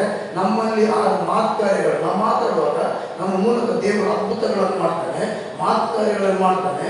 ಆ ಮಾತುಕಾರ್ಯಗಳನ್ನು ಯಾವಾಗ ಜನರು ನೋಡ್ತಾರೆ, ಈಗ ದೇವರಲ್ಲಿ ಅವರು ನಂಬಿಕೆ ಇಡುವರಾಗಿ. ಅದಕ್ಕೆ ನಾನು ಅನೇಕ ಸಭೆಗಳಲ್ಲಿ ಹೇಳಿದೆ, ಕತ್ತಲೆಯಲ್ಲಿ ನಿಂತವರು ಈ ಕೋಣೆಯಲ್ಲಿ ಸುಳ್ಳು ಬೆಳಕು ಬಂದರೆ, ಬೆಳಕಿದ್ರೆ ಸುಳ್ಳು ಬೆಳಕು ಉಂಟು ಈ ಕೋಣೆ ಒಳಗೆ, ಕತ್ತಲಲ್ಲಿ ನಿಂತವರು ಒಳಗೆ ಎಷ್ಟು ಜನ ಇದ್ದಾರೆ ಅಂತ ಗೊತ್ತಾಗ್ತದೆ. ಹೌದಾ? ಬೆಳಕಲ್ಲಿ ಎಷ್ಟು ಜನ ಇದ್ದಾರೆ ಅಂತ ಕತ್ತಲೆಯಲ್ಲಿ ನಿಂತ್ಕೊಂಡು ನೋಡಿದ್ರೆ ಕಾಣುವುದಿಲ್ಲ, ಕಾಣ್ತದೆ. ಆದರೆ ಬೆಳಕಲ್ಲಿ ನಿಂತ್ಕೊಂಡು ಹೊರಗೆ ಕತ್ತಲೆಯಲ್ಲಿ ನೋಡಿ ಕಾಣಿಸ್ತದೆ. ಇವತ್ತು ನಾವು ಬೆಳಕಿನಲ್ಲಿ ಇರುವುದಾದ್ರೆ ಕತ್ತಲೆ ನನಗೆ ಕಾಣಿಸುವುದಿಲ್ಲ. ಕತ್ತಲೆಯಲ್ಲಿ ಅಲ್ಲಿ ಜನರು ಯಾರಿದ್ದಾರೆ, ಅವರು ಬೆಳಕಿನವರು ಸರಿಯಾಗಿ ಮಾಡ್ತಾರೆ. ಸರಿಯಾಗಿ ನೋಡಿ ಹೇಳಿ ಗೊತ್ತಾರೆ. ನಾವು ಲೋಕದಲ್ಲಿರುವಾಗ ಬಹಳ ಸುಳ್ಳು ಹೇಳಿಕೊಂಡು ಜೀವನ ಮಾಡಿ, ಬಹಳ ದೊಡ್ಡ ದೊಡ್ಡ ಸುಳ್ಳು ಹೇಳಿಕೊಂಡು ಜೀವನ ಮಾಡಿಕೊಂಡಿದ್ದವರು ನಾವು. ಯಾವಾಗ ಬೆಳಕಿನಲ್ಲಿ ಬಂದೇವ, ಚಿಕ್ಕ ಸುಳ್ಳು ಹೇಳಿದ್ರೆ ಏನಿರ್ತಾರೆ ಗೊತ್ತಾ, ಅವ್ನು ಎಷ್ಟು ನಂಬಿದೆ ನಮಗೆ ನೋಡಿ ಎಂಥ ಸುಳ್ಳು ಹೇಳ್ತಾರೆ. ಇಷ್ಟು ಚಿಕ್ಕ ಸುಳ್ಳು ಏನಾಗಿದೆ, ಈಗ ದೊಡ್ಡ ಸುಳ್ಳಾಗಿ ಅದು ಸಭೆ ಒಳಗೆ ಬಂದು ಆ ಸಭೆ ಒಳಗೆ ಬೆಂಕಿಯ ದೊಡ್ಡದಾಗಿದೆ. ಅದು ಲೋಕದಲ್ಲಿ ಅದಕ್ಕೆ ದೊಡ್ಡ ದೊಡ್ಡ ಸುಳ್ಳು ಹೇಳಿದ್ದೀವಿ. ಅಲ್ಲಿ ಲೋಕದ ಜನರು ನೋಡಿ ಎಷ್ಟು ದೊಡ್ಡ ಸುಳ್ಳು ಹೇಳಿದ್ರು, ಯಾರು ಮಾತಾಡೋದಿಲ್ಲ. ಕ್ರಿಸ್ತನಲ್ಲಿ ಬಂದ ನಂತರ, ಬೆಳಕಿಗೆ ಬಂದ ನಂತರ ಅದು ಸಣ್ಣ ಸುಳ್ಳಾಗಿರ್ತದೆ. ಅದು ಏನಾಗಿರ್ತದೆ, ಪ್ರಪಂಚದಲ್ಲಿ ಬಹಳ ದೊಡ್ಡ ಸುಳ್ಳಾಗಿರ್ತದೆ. ಸಣ್ಣ ತಪ್ಪು ಮಾಡಿದೆ, ಬಹಳ ದೊಡ್ಡದಾಗಿ ವಿವರಣೆ ಮಾಡ್ತೇವೆ. ಯಾಕೆಂದರೆ ಕತ್ತಲೆಯಲ್ಲಿರುವವರು ಬೆಳಕಿನವರನ್ನು ನೋಡ್ತಾ ಇದ್ದಾರೆ. ಬೆಳಕಿನವರು ಏನು ಮಾಡ್ತಾರೆ, ಬೆಳಕಿನವರು ಏನು ಮಾತಾಡ್ತಾರೆ, ಬೆಳಕಿನವರು ಏನು ತಪ್ಪು ಮಾಡ್ತಾರೆ, ಅದನ್ನು ನೋಡ್ತಾ ಇದ್ದಾರೆ. ಆದರೆ ಬೆಳಕಿನವರಿಗೆ ಕತ್ತಲೆಯವರು ಏನು ಮಾತಾಡೋದು ಗೊತ್ತೇ ಆಗಲಿಲ್ಲ. ಕತ್ತಲೆಯವರು ಎಲ್ಲ ಅವರು ಏನು ಮಾಡ್ತಾರೆ, ಅವರವರನ್ನು ಸಮಾಧಾನ ಮಾಡಿಕೊಂಡು ಅವ್ರು ಏನು ಸುಳ್ಳು ಹೇಳಿದ್ರು ಅದು ದೊಡ್ಡ ಸಂಗತಿ ಆಗೋದಿಲ್ಲ. ಆದರೆ ಬೆಳಕಿನವರು ಸಣ್ಣ ಸುಳ್ಳು ಹೇಳಿದವರು ಅದು ಲೋಕದಲ್ಲಿ ಸಭೆ ಒಳಗೆ ದೊಡ್ಡ ಸುಳ್ಳಾಗಿ ಕಾಣ್ತದೆ. ಸಣ್ಣ ತಪ್ಪು ಮಾಡಿ ದೊಡ್ಡದಾಗಿ ಹೇಳಿ, ಲೋಕದಲ್ಲಿರುವಾಗ ಅದಕ್ಕಿಂತ ದೊಡ್ಡ ತಪ್ಪು ಮಾಡಿದ್ದೇವೆ, ಯಾರು ಹೇಳಿ. ಯಾಕಂದರೆ ಬೆಳಕಿನ ನಮ್ಮನ್ನು, ಕ್ರಿಸ್ತನಲ್ಲಿರುವ ನಮ್ಮನ್ನು ಲೋಕದಲ್ಲಿರುವ ಆತನು ನೋಡ್ತಾ ಇದ್ದಾರೆ. ನಮ್ಮನ್ನು ಏನು ಮಾಡ್ತಾನಂದರೆ, ನಂಬಿಕೆ ನಮ್ಮ ಒಳಗಿರೋ ಆತ್ಮವನ್ನು ಅದೇನು ಮಾಡಬೇಕು, ಅದು ಬಿಟ್ಟು ಹೋಗಬೇಕು. ಆ ನಂಬಿಕೆಯನ್ನು ಕೆಡಿಸಬೇಕು, ಆ ಜ್ಞಾನವನ್ನು ಕೆಡಿಸಬೇಕು, ಆ ಆಲೋಚನೆಯನ್ನು ಕೆಡಿಸಬೇಕಂತ ಲೋಕದ ಸಂಗತಿಗಳನ್ನು ಏನು ಮಾಡ್ತದೆ, ನಮ್ಮ ಮೇಲೆ ದಬ್ಬಾಳಿಕೆ ಮಾಡಿ ಮಾಡ್ತದೆ. ಆದರೆ ನಾವು ಪವಿತ್ರಾತ್ಮನಲ್ಲಿರುವುದಾದ್ರೆ, ನಾವು ದೃಢವಾಗಿ ಹೆಜ್ಜೆ ಇರುವುದಾದ್ರೆ, ನಾವು ಆತನ ಮಾತುಕರೆಗಳನ್ನು ನಾವು ವರ್ಣಿಸದೇ ಇರುವುದಾದ್ರೆ ಅದು ನಮ್ಮ ಹತ್ರ ಬರುವುದಿಲ್ಲ. ನಾವು ಅದನ್ನು ಓಡಿಸುವಂತವರಾಗಿ. ಅದರಿಂದ ನಾವು ಬಲಹೀನರಲ್ಲ, ನಾವು ಬಲಶಾಲಿಗಳಾದ ಮಕ್ಕಳಾಗಿದ್ದೇವೆ, ನಾವು ಉನ್ನತವಾದ ಮಕ್ಕಳಾಗಿದ್ದೇವೆ. ಅದಕ್ಕೆ ನಾನು ಒಂದು ಸಭೆಯಲ್ಲಿ ಒಬ್ಬ ಹತ್ರ ಮಾತಾಡ್ತಿದ್ದೆ. ಅವರು ಹೇಳಿದರು, ನಮಗೆ ಬೈಬಲ್ ಓದಲಿಕ್ಕೆಲ್ಲ ಭಾಳ ಕಷ್ಟ ಆಗ್ತದೆ. ನಾನು ಹೇಳಿದೆ, 2 ತೀರ್ಮಾನಗಳು ನಮ್ಮ ಮುಂದೆ ಇಟ್ಟಿದ್ದಾರೆ. ಆದಮನಿಗೆ 2 ತೀರ್ಮಾನ ಮಾಡಬಹುದಿತ್ತು. ಒಂದು ಒಳ್ಳೆಯದರ ಕೆಟ್ಟದರ ಹಣ್ಣು ತಿನ್ಬೋದಿತ್ತು, ಇಲ್ಲದ್ರೆ ಜೀವವೃಕ್ಷವನ್ನು ತಿನ್ಬೋದಿತ್ತು. 2 ಮರಗಳು ಅಲ್ಲೇ ಇತ್ತು. ಅವನು ಏನು ಮಾಡಿದ ಅಂದರೆ, ಒಳ್ಳೆಯದರ ಕೆಟ್ಟದರ ಹಣ್ಣನ್ನು ತಿಂದ, ಸೈತಾನಿಗೆ ಸಂಬಂಧಪಟ್ಟಂಥ ಹಣ್ಣನ್ನು ತಿಂದ, ಅವಿದೇನಾದ ಆ ಏದೇನ್ ತೋಟದ ಹೊರಗೆ ಬಂದ. ಇವತ್ತು ನಮ್ಮ ಮುಂದೆ ಮೊಬೈಲ್ ಇಟ್ಟಿದ್ದಾರೆ, ವಾಕ್ಯವನ್ನು ಇಟ್ಟಿದ್ದಾರೆ, ತೀರ್ಮಾನ ನಮ್ಮ ಕೈ ಕೊಟ್ಟಿದ್ದಾರೆ. ಆತನು ಕತ್ತಿಯನ್ನು ಹಿಡ್ಕೊಂಡು ವಾಕ್ಯ ಓದಿ ಇಲ್ಲದೆ ಕಳೆದಾಗ್ತದೆ ಅಂತ ಹೇಳಿ ಎಲ್ಲ ಹೇಳಿದಾರೆ. ಎಲ್ಲರೂ ಹೇಳಿದ್ರೆ ಎಲ್ಲರೂ ವಾಕ್ಯ ಓದಿ, ಕತ್ತಿಯನ್ನು ಹಿಡ್ಕೊಂಡು ಕುತ್ತಿಗೆ ಓದಿ ಇಲ್ಲದೆ ಹಂಗೆ ಹೇಳಿದ್ರೆ ಇವತ್ತು ಎಲ್ಲರೂ ಹಗಲು ರಾತ್ರಿ ಧ್ಯಾನ ಮಾಡ್ತಾ ಇದ್ರು, ನಿದ್ದೆಯಲ್ಲಿ ಸಹ ವಾಕ್ಯ ಓದ್ತಾ ಇದ್ರು, ಭಯಪಟ್ಟು ಕುತ್ತಿಗೆ ಹೋಗ್ಬಿಟ್ಟು. ಆದರೆ ದೇವರಿಗೆ ತೀರ್ಮಾನ, ಹಗಲು ರಾತ್ರಿ ವಾಕ್ಯವನ್ನು ಧ್ಯಾನ ಮಾಡು. ನೀನು ನೀರಿನ ಕಾಲಿನ ಕಡೆ ಬೆಳಗ್ಗೆ ಬಾರಲಾಗಿ ಹಗಲು ರಾತ್ರಿ ನೀನು ಮೊಬೈಲ್ ಧ್ಯಾನ ಮಾಡು. ನಿನ್ನ ಎಲೆಗಳಲ್ಲಿ ಏನಾಗ್ತದೆ, ಬಾಡಿಕೊಂಡು ಹೋಗ್ತದೆ.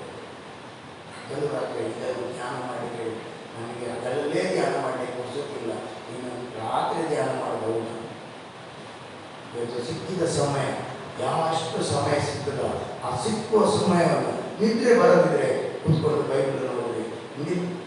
ಕೆಲಸ ಇಲ್ಲದ ಸಮಯ ನಾವು ಈ ವಾಕ್ಯವನ್ನು ಓದಬೇಕು. ಯಾವಾಗ ನಾವು ವಾಕ್ಯದಲ್ಲಿ ಆಸಕ್ತಿಯಿಂದ ಹೋಗ್ತೇವ, ಆ ವಾಕ್ಯವನ್ನು ಹಗಲುರಾತ್ರಿ ನಾವು ಧ್ಯಾನ ಮಾಡ್ತೇವ, ಇದು ಏನಾಗಿರ್ತದೆ ಮುಂದೆ ಒಂದು ಬರುವಂಥ ಪರೀಕ್ಷೆಗೆ ಇದು ಉತ್ತರ ಕೊಡುವಂಥದ್ದಾಗಿರ್ತದೆ. ಮುಂದೆ ಬರುವಂಥ ಸಮಸ್ಯೆಗೆ ಇದು ಪರಿಹಾರ ಆಗಿರ್ತದೆ. ಈ ಮುಂದೆ ಬರುವಂಥ ಒಂದು ಹೋರಾಟದಲ್ಲಿ ಇದು ನಮಗೆ ಜಯವನ್ನು ಕೊಡುವಂಥದ್ದಾಗಿರ್ತದೆ. ಈ ವಾಕ್ಯ ಏನು ಮಾಡ್ತದೆ, ನಮ್ಮನ್ನು ಜಯದಿಂದ ಜಯಕ್ಕೆ ನಡೆಸುವಂಥದ್ದಾಗಿರ್ತದೆ. ಆದ್ದರಿಂದ ಇದಕ್ಕೆ ಗೌರವ ಕೊಡುವುದಾದರೆ ದೇವರು ನಮಗೆ ಗೌರವ ಕೊಡುವಂಥದ್ದಾಗಿರ್ತಾರೆ, ನಮ್ಮನ್ನು ಉನ್ನತವಾಗಿ ನಡೆಸ್ತಾನೆ. ಯಾಕಂದರೆ ನಾವು ನಮ್ಮನ್ನು ದೇವರು ಆರಿಸಿಕೊಳ್ಳುವಾಗ ಕೆಳಗಣ ಆಗಿದ್ದೆವು, ಆರಿಸಿಕೊಂಡ ನಂತರ ಮೇಲಣ ನಾವು ಆಗಿದ್ದೇವೆ.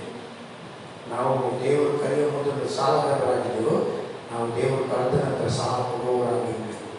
ದೇವರು ನಮ್ಮನ್ನು ಕರೆಯುವಾಗ ಹೆಸರಿನಲ್ಲಿದ್ದೆವು, ನಾವು ದೇವರು ಕರೆದ ನಂತರ ನಾವು ಗಣ್ಯರಿಗೆ ಮಕ್ಕಳಾಗಿದ್ದೆವು. ದೇವರು ನಮ್ಮನ್ನು ಕರೆಯುವಾಗ ಯಾವ ಯೋಗ್ಯತೆ ಇಲ್ಲದಂಥ ಮಕ್ಕಳಾಗಿದ್ದೆವು, ದೇವರು ಕರೆದ ನಂತರ ಯೋಗ್ಯರಾಗಿ ನಮ್ಮನ್ನು ಮಾಡಿದಂಥ ದೇವರಾಗಿದ್ದಾನೆ. ದೇವರು ಕರೆಯುವ ಮೊದಲು ಅಜ್ಞಾನಿಗಳಾಗಿದ್ದೆವು, ದೇವರು ಕರೆದ ನಂತರ ನಮ್ಮನ್ನು ಜ್ಞಾನವಂತರನ್ನಾಗಿ ಆಯ್ಕೆ ಮಾಡಿದ್ದಾನೆ.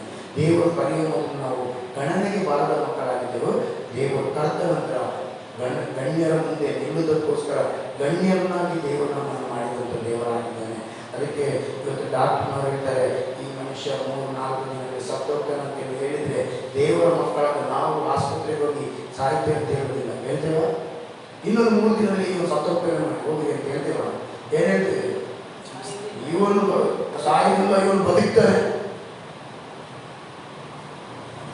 ಅಂತ ಹೇಳಿದ ಮೇಲೆ ನಮ್ಮ ನಂಬಿಕೆ ಅಂತ ದೇವರು ಕಾರ್ಯ ಮಾಡ್ತಾರೆ. ಡಾಕ್ಟರ್ ಹೇಳ್ತಾನೆ, 5 ದಿನದಲ್ಲಿ ಸಾಯ್ತಾನೆ ಅಂತ ಹೇಳಿದೆ, ಇವಾಗ ಇನ್ನೂ 1-2 ವರ್ಷ ಆಯ್ತಲ್ಲ ಸಾಯಿಲ್ಲ. ಗಣ್ಯರ ಮುಂದೆ ಗಣನೆಗೆ ಬಾರದ ಮಕ್ಕಳಾದ ನಮ್ಮನ್ನು ದೇವರು ನಿಲ್ಲಿಸುವಂಥ ದೇವರು. ಇವತ್ತು ಮಾತಾಡಲಿಕ್ಕೆ ನಮಗೇನು ಗೊತ್ತಾ, ಮಾತಾಡಲಿಕ್ಕೆ ಗಲಿಬಿಲಿ ಆಗುವಂಥ. ಅದಕ್ಕೆ ನಾಲಿಗೆ ಬಹಳ ಒಂದು ವ್ಯತ್ಯಾಸವಾದ ನಾಲಿಗೆ. ಏನು ಮಾಡ್ತಾರೆ ಅಂದರೆ, ಅಲ್ಲಿ ಪ್ರಾರ್ಥನೆ ಮಾಡಲಿಕ್ಕೆ ಆಸ್ಪತ್ರೆಯಲ್ಲಿ 4-5 ಜನ ಹೋಗ್ತಾರೆ, ಅಲ್ಲಿ ಪ್ರಾರ್ಥನೆ ಮಾಡ್ತಾರೆ, ಯೇಸುವೆ ನೀನು ಗುಣ ಮಾಡಿದ್ದಕ್ಕಾಗಿ ಸ್ತೋತ್ರ, ಈ ಮನುಷ್ಯನನ್ನು ಎಬ್ಬಿಸಬೇಕಾಗಿ ಸ್ತೋತ್ರ, ನಾವು ನಂಬ್ತಿದ್ದೇವೆ, ಈ ಮಗನು ಎದ್ದು ಲೋಕಕ್ಕೆ ಬರ್ತಾನೆ, ರೋಗ ಓಡಿ ಹೋಗಬೇಕಾಗಿ ಸ್ತೋತ್ರ ಅಂತ ಹೇಳ್ತೇನೆ. ಹೊರಗೆ ಬಂದು ಏನು ಹೇಳ್ತೇವೆ, ನಮಗೆ ಏನಾದರೂ ಮಾಡಿ ನಮಗೆ ಸ್ವಲ್ಪ ಡೌಟ್ ಉಂಟು, ಅದು ಏನು ಕಾಣ್ತಾ ಇಲ್ಲ, ಒಳ್ಳೆ ಬೆಡ್ಶೀಟ್ ಮಾತ್ರ ಕಾಣ್ತಾವೆ, ಏನು ಕಾಣುತ್ತೆ?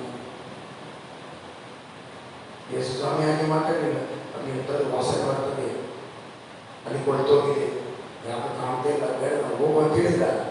ಏನು ಹೇಳಿದ್ರು? ಅವರ ಮನಸ್ಸು ಹೇಳಿತು, ಅವನು ಬದುಕಿ ಬರ್ತಾನೆ. ಯಾವಾಗ ಮಾತುಗಳು ಹೊರಟು ಆಯ್ತಾ, ಅಲ್ಲಿ ಕ್ರಿಯೆ ಮಾಡಿತ್ತು, ಆ ಮನುಷ್ಯನ ಹೊರಗೆ ಬಂದಿತ್ತು. ಇವತ್ತು ದೇವರು ನಮ್ಮ ಆ ಒಂದು ಸ್ಥಳವನ್ನು ಬದಲಾಯಿಸಿದ್ದಾನೆ. ದೇವರು ನಮಗೆ ಕೊಟ್ಟಂಥ ಸ್ಥಳ ಅದು ಉನ್ನತವಾದ ಸ್ಥಳ. ನಮಗೊಂದು ಪರಲೋಕದಲ್ಲಿಯೂ ದೇವರು ಸ್ಥಳ ಇಟ್ಟಿದ್ದಾನೆ. ಅದನ್ನು ಆಲ್ರೆಡಿ ಅದನ್ನು ಸಿದ್ಧ ಮಾಡಿ ಆಗಿದೆ. ಇನ್ನು ಅದನ್ನು ಸಿದ್ಧ ಮಾಡೋ ದೇವರಲ್ಲ, ನಮಗೆ ಗೊತ್ತಬೇಕು ಆ ಸ್ಥಳದಲ್ಲಿ ಹೋಗಿ ಕೂತ್ಕೊಳ್ಳುವಂಥ ಮನಸ್ಸು. ನಮಗೆ ಗೊತ್ತಬೇಕು ಆ ಸ್ಥಳ ಸಿದ್ಧವಾಗಿದೆ. ಆ ಸ್ಥಳದಲ್ಲಿ ನಾನು ಅಲ್ಲಿ ಹೋಗುವುದಾದರೆ ನನಗೆ ದೇವರು ಸನ್ಮಾನ ಮಾಡಿ ಆ ಸ್ಥಳದಲ್ಲಿ ಆತನು ನಿಲ್ಲಿಸುವಂಥ ದೇವರಾಗಿದ್ದಾನೆ. ದೇವರು ಈ ವಾಕ್ಯವನ್ನು ಆಶ್ರಯಿಸಿದ್ದಾರೆ. ಕೃಪೆಗಳ ಐಶ್ವರ್ಯವಂತ ನಮ್ಮ ತಂದೆಯ ದೇವರೇ, ಈ ಒಳ್ಳೆಯ ಸಮಯಕ್ಕಾಗಿ ಸ್ತೋತ್ರ. ಅವರಲ್ಲಿ ಅನೇಕ ವಾಕ್ಯಗಳನ್ನು ಮಾತಾಡಲಿಕ್ಕೆ ನೀನು ಮಾತಾಡುವಂಥ ದೇವರಾಗಿದ್ದಿ. ವಾಕ್ಯಗಳ ಮಾತಾಡುವಂಥ ದೇವರು ಈ ವಾಕ್ಯವನ್ನು ಯಾರೆಲ್ಲ ಕೇಳ್ತಾ ಇರ್ತೀನಿ ಅಲ್ಲಿ ನೀನು ಕಾರ್ಯ ಮಾಡಬೇಕು. ನೀನು ಮಾತಾಡುವುದು ವಾಕ್ಯವು ನೀನೇ ಆಗಿದ್ದೆ, ಅದಕ್ಕಾಗಿ ಸ್ತೋತ್ರ. ಅವರು ಆ ದಿನ ವಾಕ್ಯವಿತ್ತು, ಆ ವಾಕ್ಯವು ದೇವರ ಬಳಿಯಿತ್ತು, ಆ ವಾಕ್ಯವೇ ದೇವರಾಗ್ತೀನಿ. ವಾಕ್ಯದಪ್ಪ ನಿನ್ನ ವಿಷಯದಲ್ಲಿ ಮಾತಾಡುವಪ್ಪ, ನೀನು ಕಾರ್ಯ ಮಾಡು, ಎಲ್ಲವನ್ನು ಬದಲಾಯಿಸ್ಕೊಳ್ತಾನೆ. ಕೇಳುವಂಥ ಪ್ರತಿಯೊಂದು ಕಿವಿಯೊಳಗೆ ಕರ್ತನೆ ಈ ವಾಕ್ಯಗಳು ಹೋಗಿ ಕರ್ತನೆ, ಅಲ್ಲಿಯ ಸಮಾಧಿ ಹತ್ರ ಸ್ಥಳ ಕರ್ತನೆ, ಅದು ಬದಲಾಗಿ ಕರ್ತನೆ, ಅದೊಂದು ಜೀವನದಲ್ಲಿ ಅದು ಮಾರ್ಪಾಡಾಗಲಿ ಕರ್ತನೆ, ಅಲ್ಲಿ ಆತ್ಮ ರಕ್ಷಣೆ ಹೊಂದಿಕೊಳ್ಳಲಿ ಕರ್ತನೆ, ಎಲ್ಲ ಆತ್ಮೀಯ ಕಣ್ಣುಗಳು ಅದು ತೆರೆಯಲ್ಪಡಲಿ ಕರ್ತನೆ, ಎಲ್ಲ ಜನರು ಕರ್ತನೆ ರಕ್ಷಣೆಯನ್ನು ಕಂಡುಕೊಳ್ಳಲಿ ಕರ್ತನೆ. ವಾಕ್ಯಗಳು ಕಾರ್ಯ ಮಾಡ್ತಿದ್ದಕ್ಕಾಗಿ ಸ್ತೋತ್ರ ಸಲ್ಲಿಸುತ್ತೇನೆ. ಎಲ್ಲವನ್ನು ಬದಲಾಯಿಸುವ ದೇವರು ನೀನಾಗಿದ್ದಿ, ಎಲ್ಲವನ್ನು ಮಾರ್ಪಡಿಸುವ ದೇವರು ನೀನಾಗಿದ್ದಿ. ಎಲ್ಲ ಘನ ಮಾನವನ್ನು ಸಲ್ಲಿಸ್ತಾ ಯೇಸು ನಾಮದಲ್ಲಿ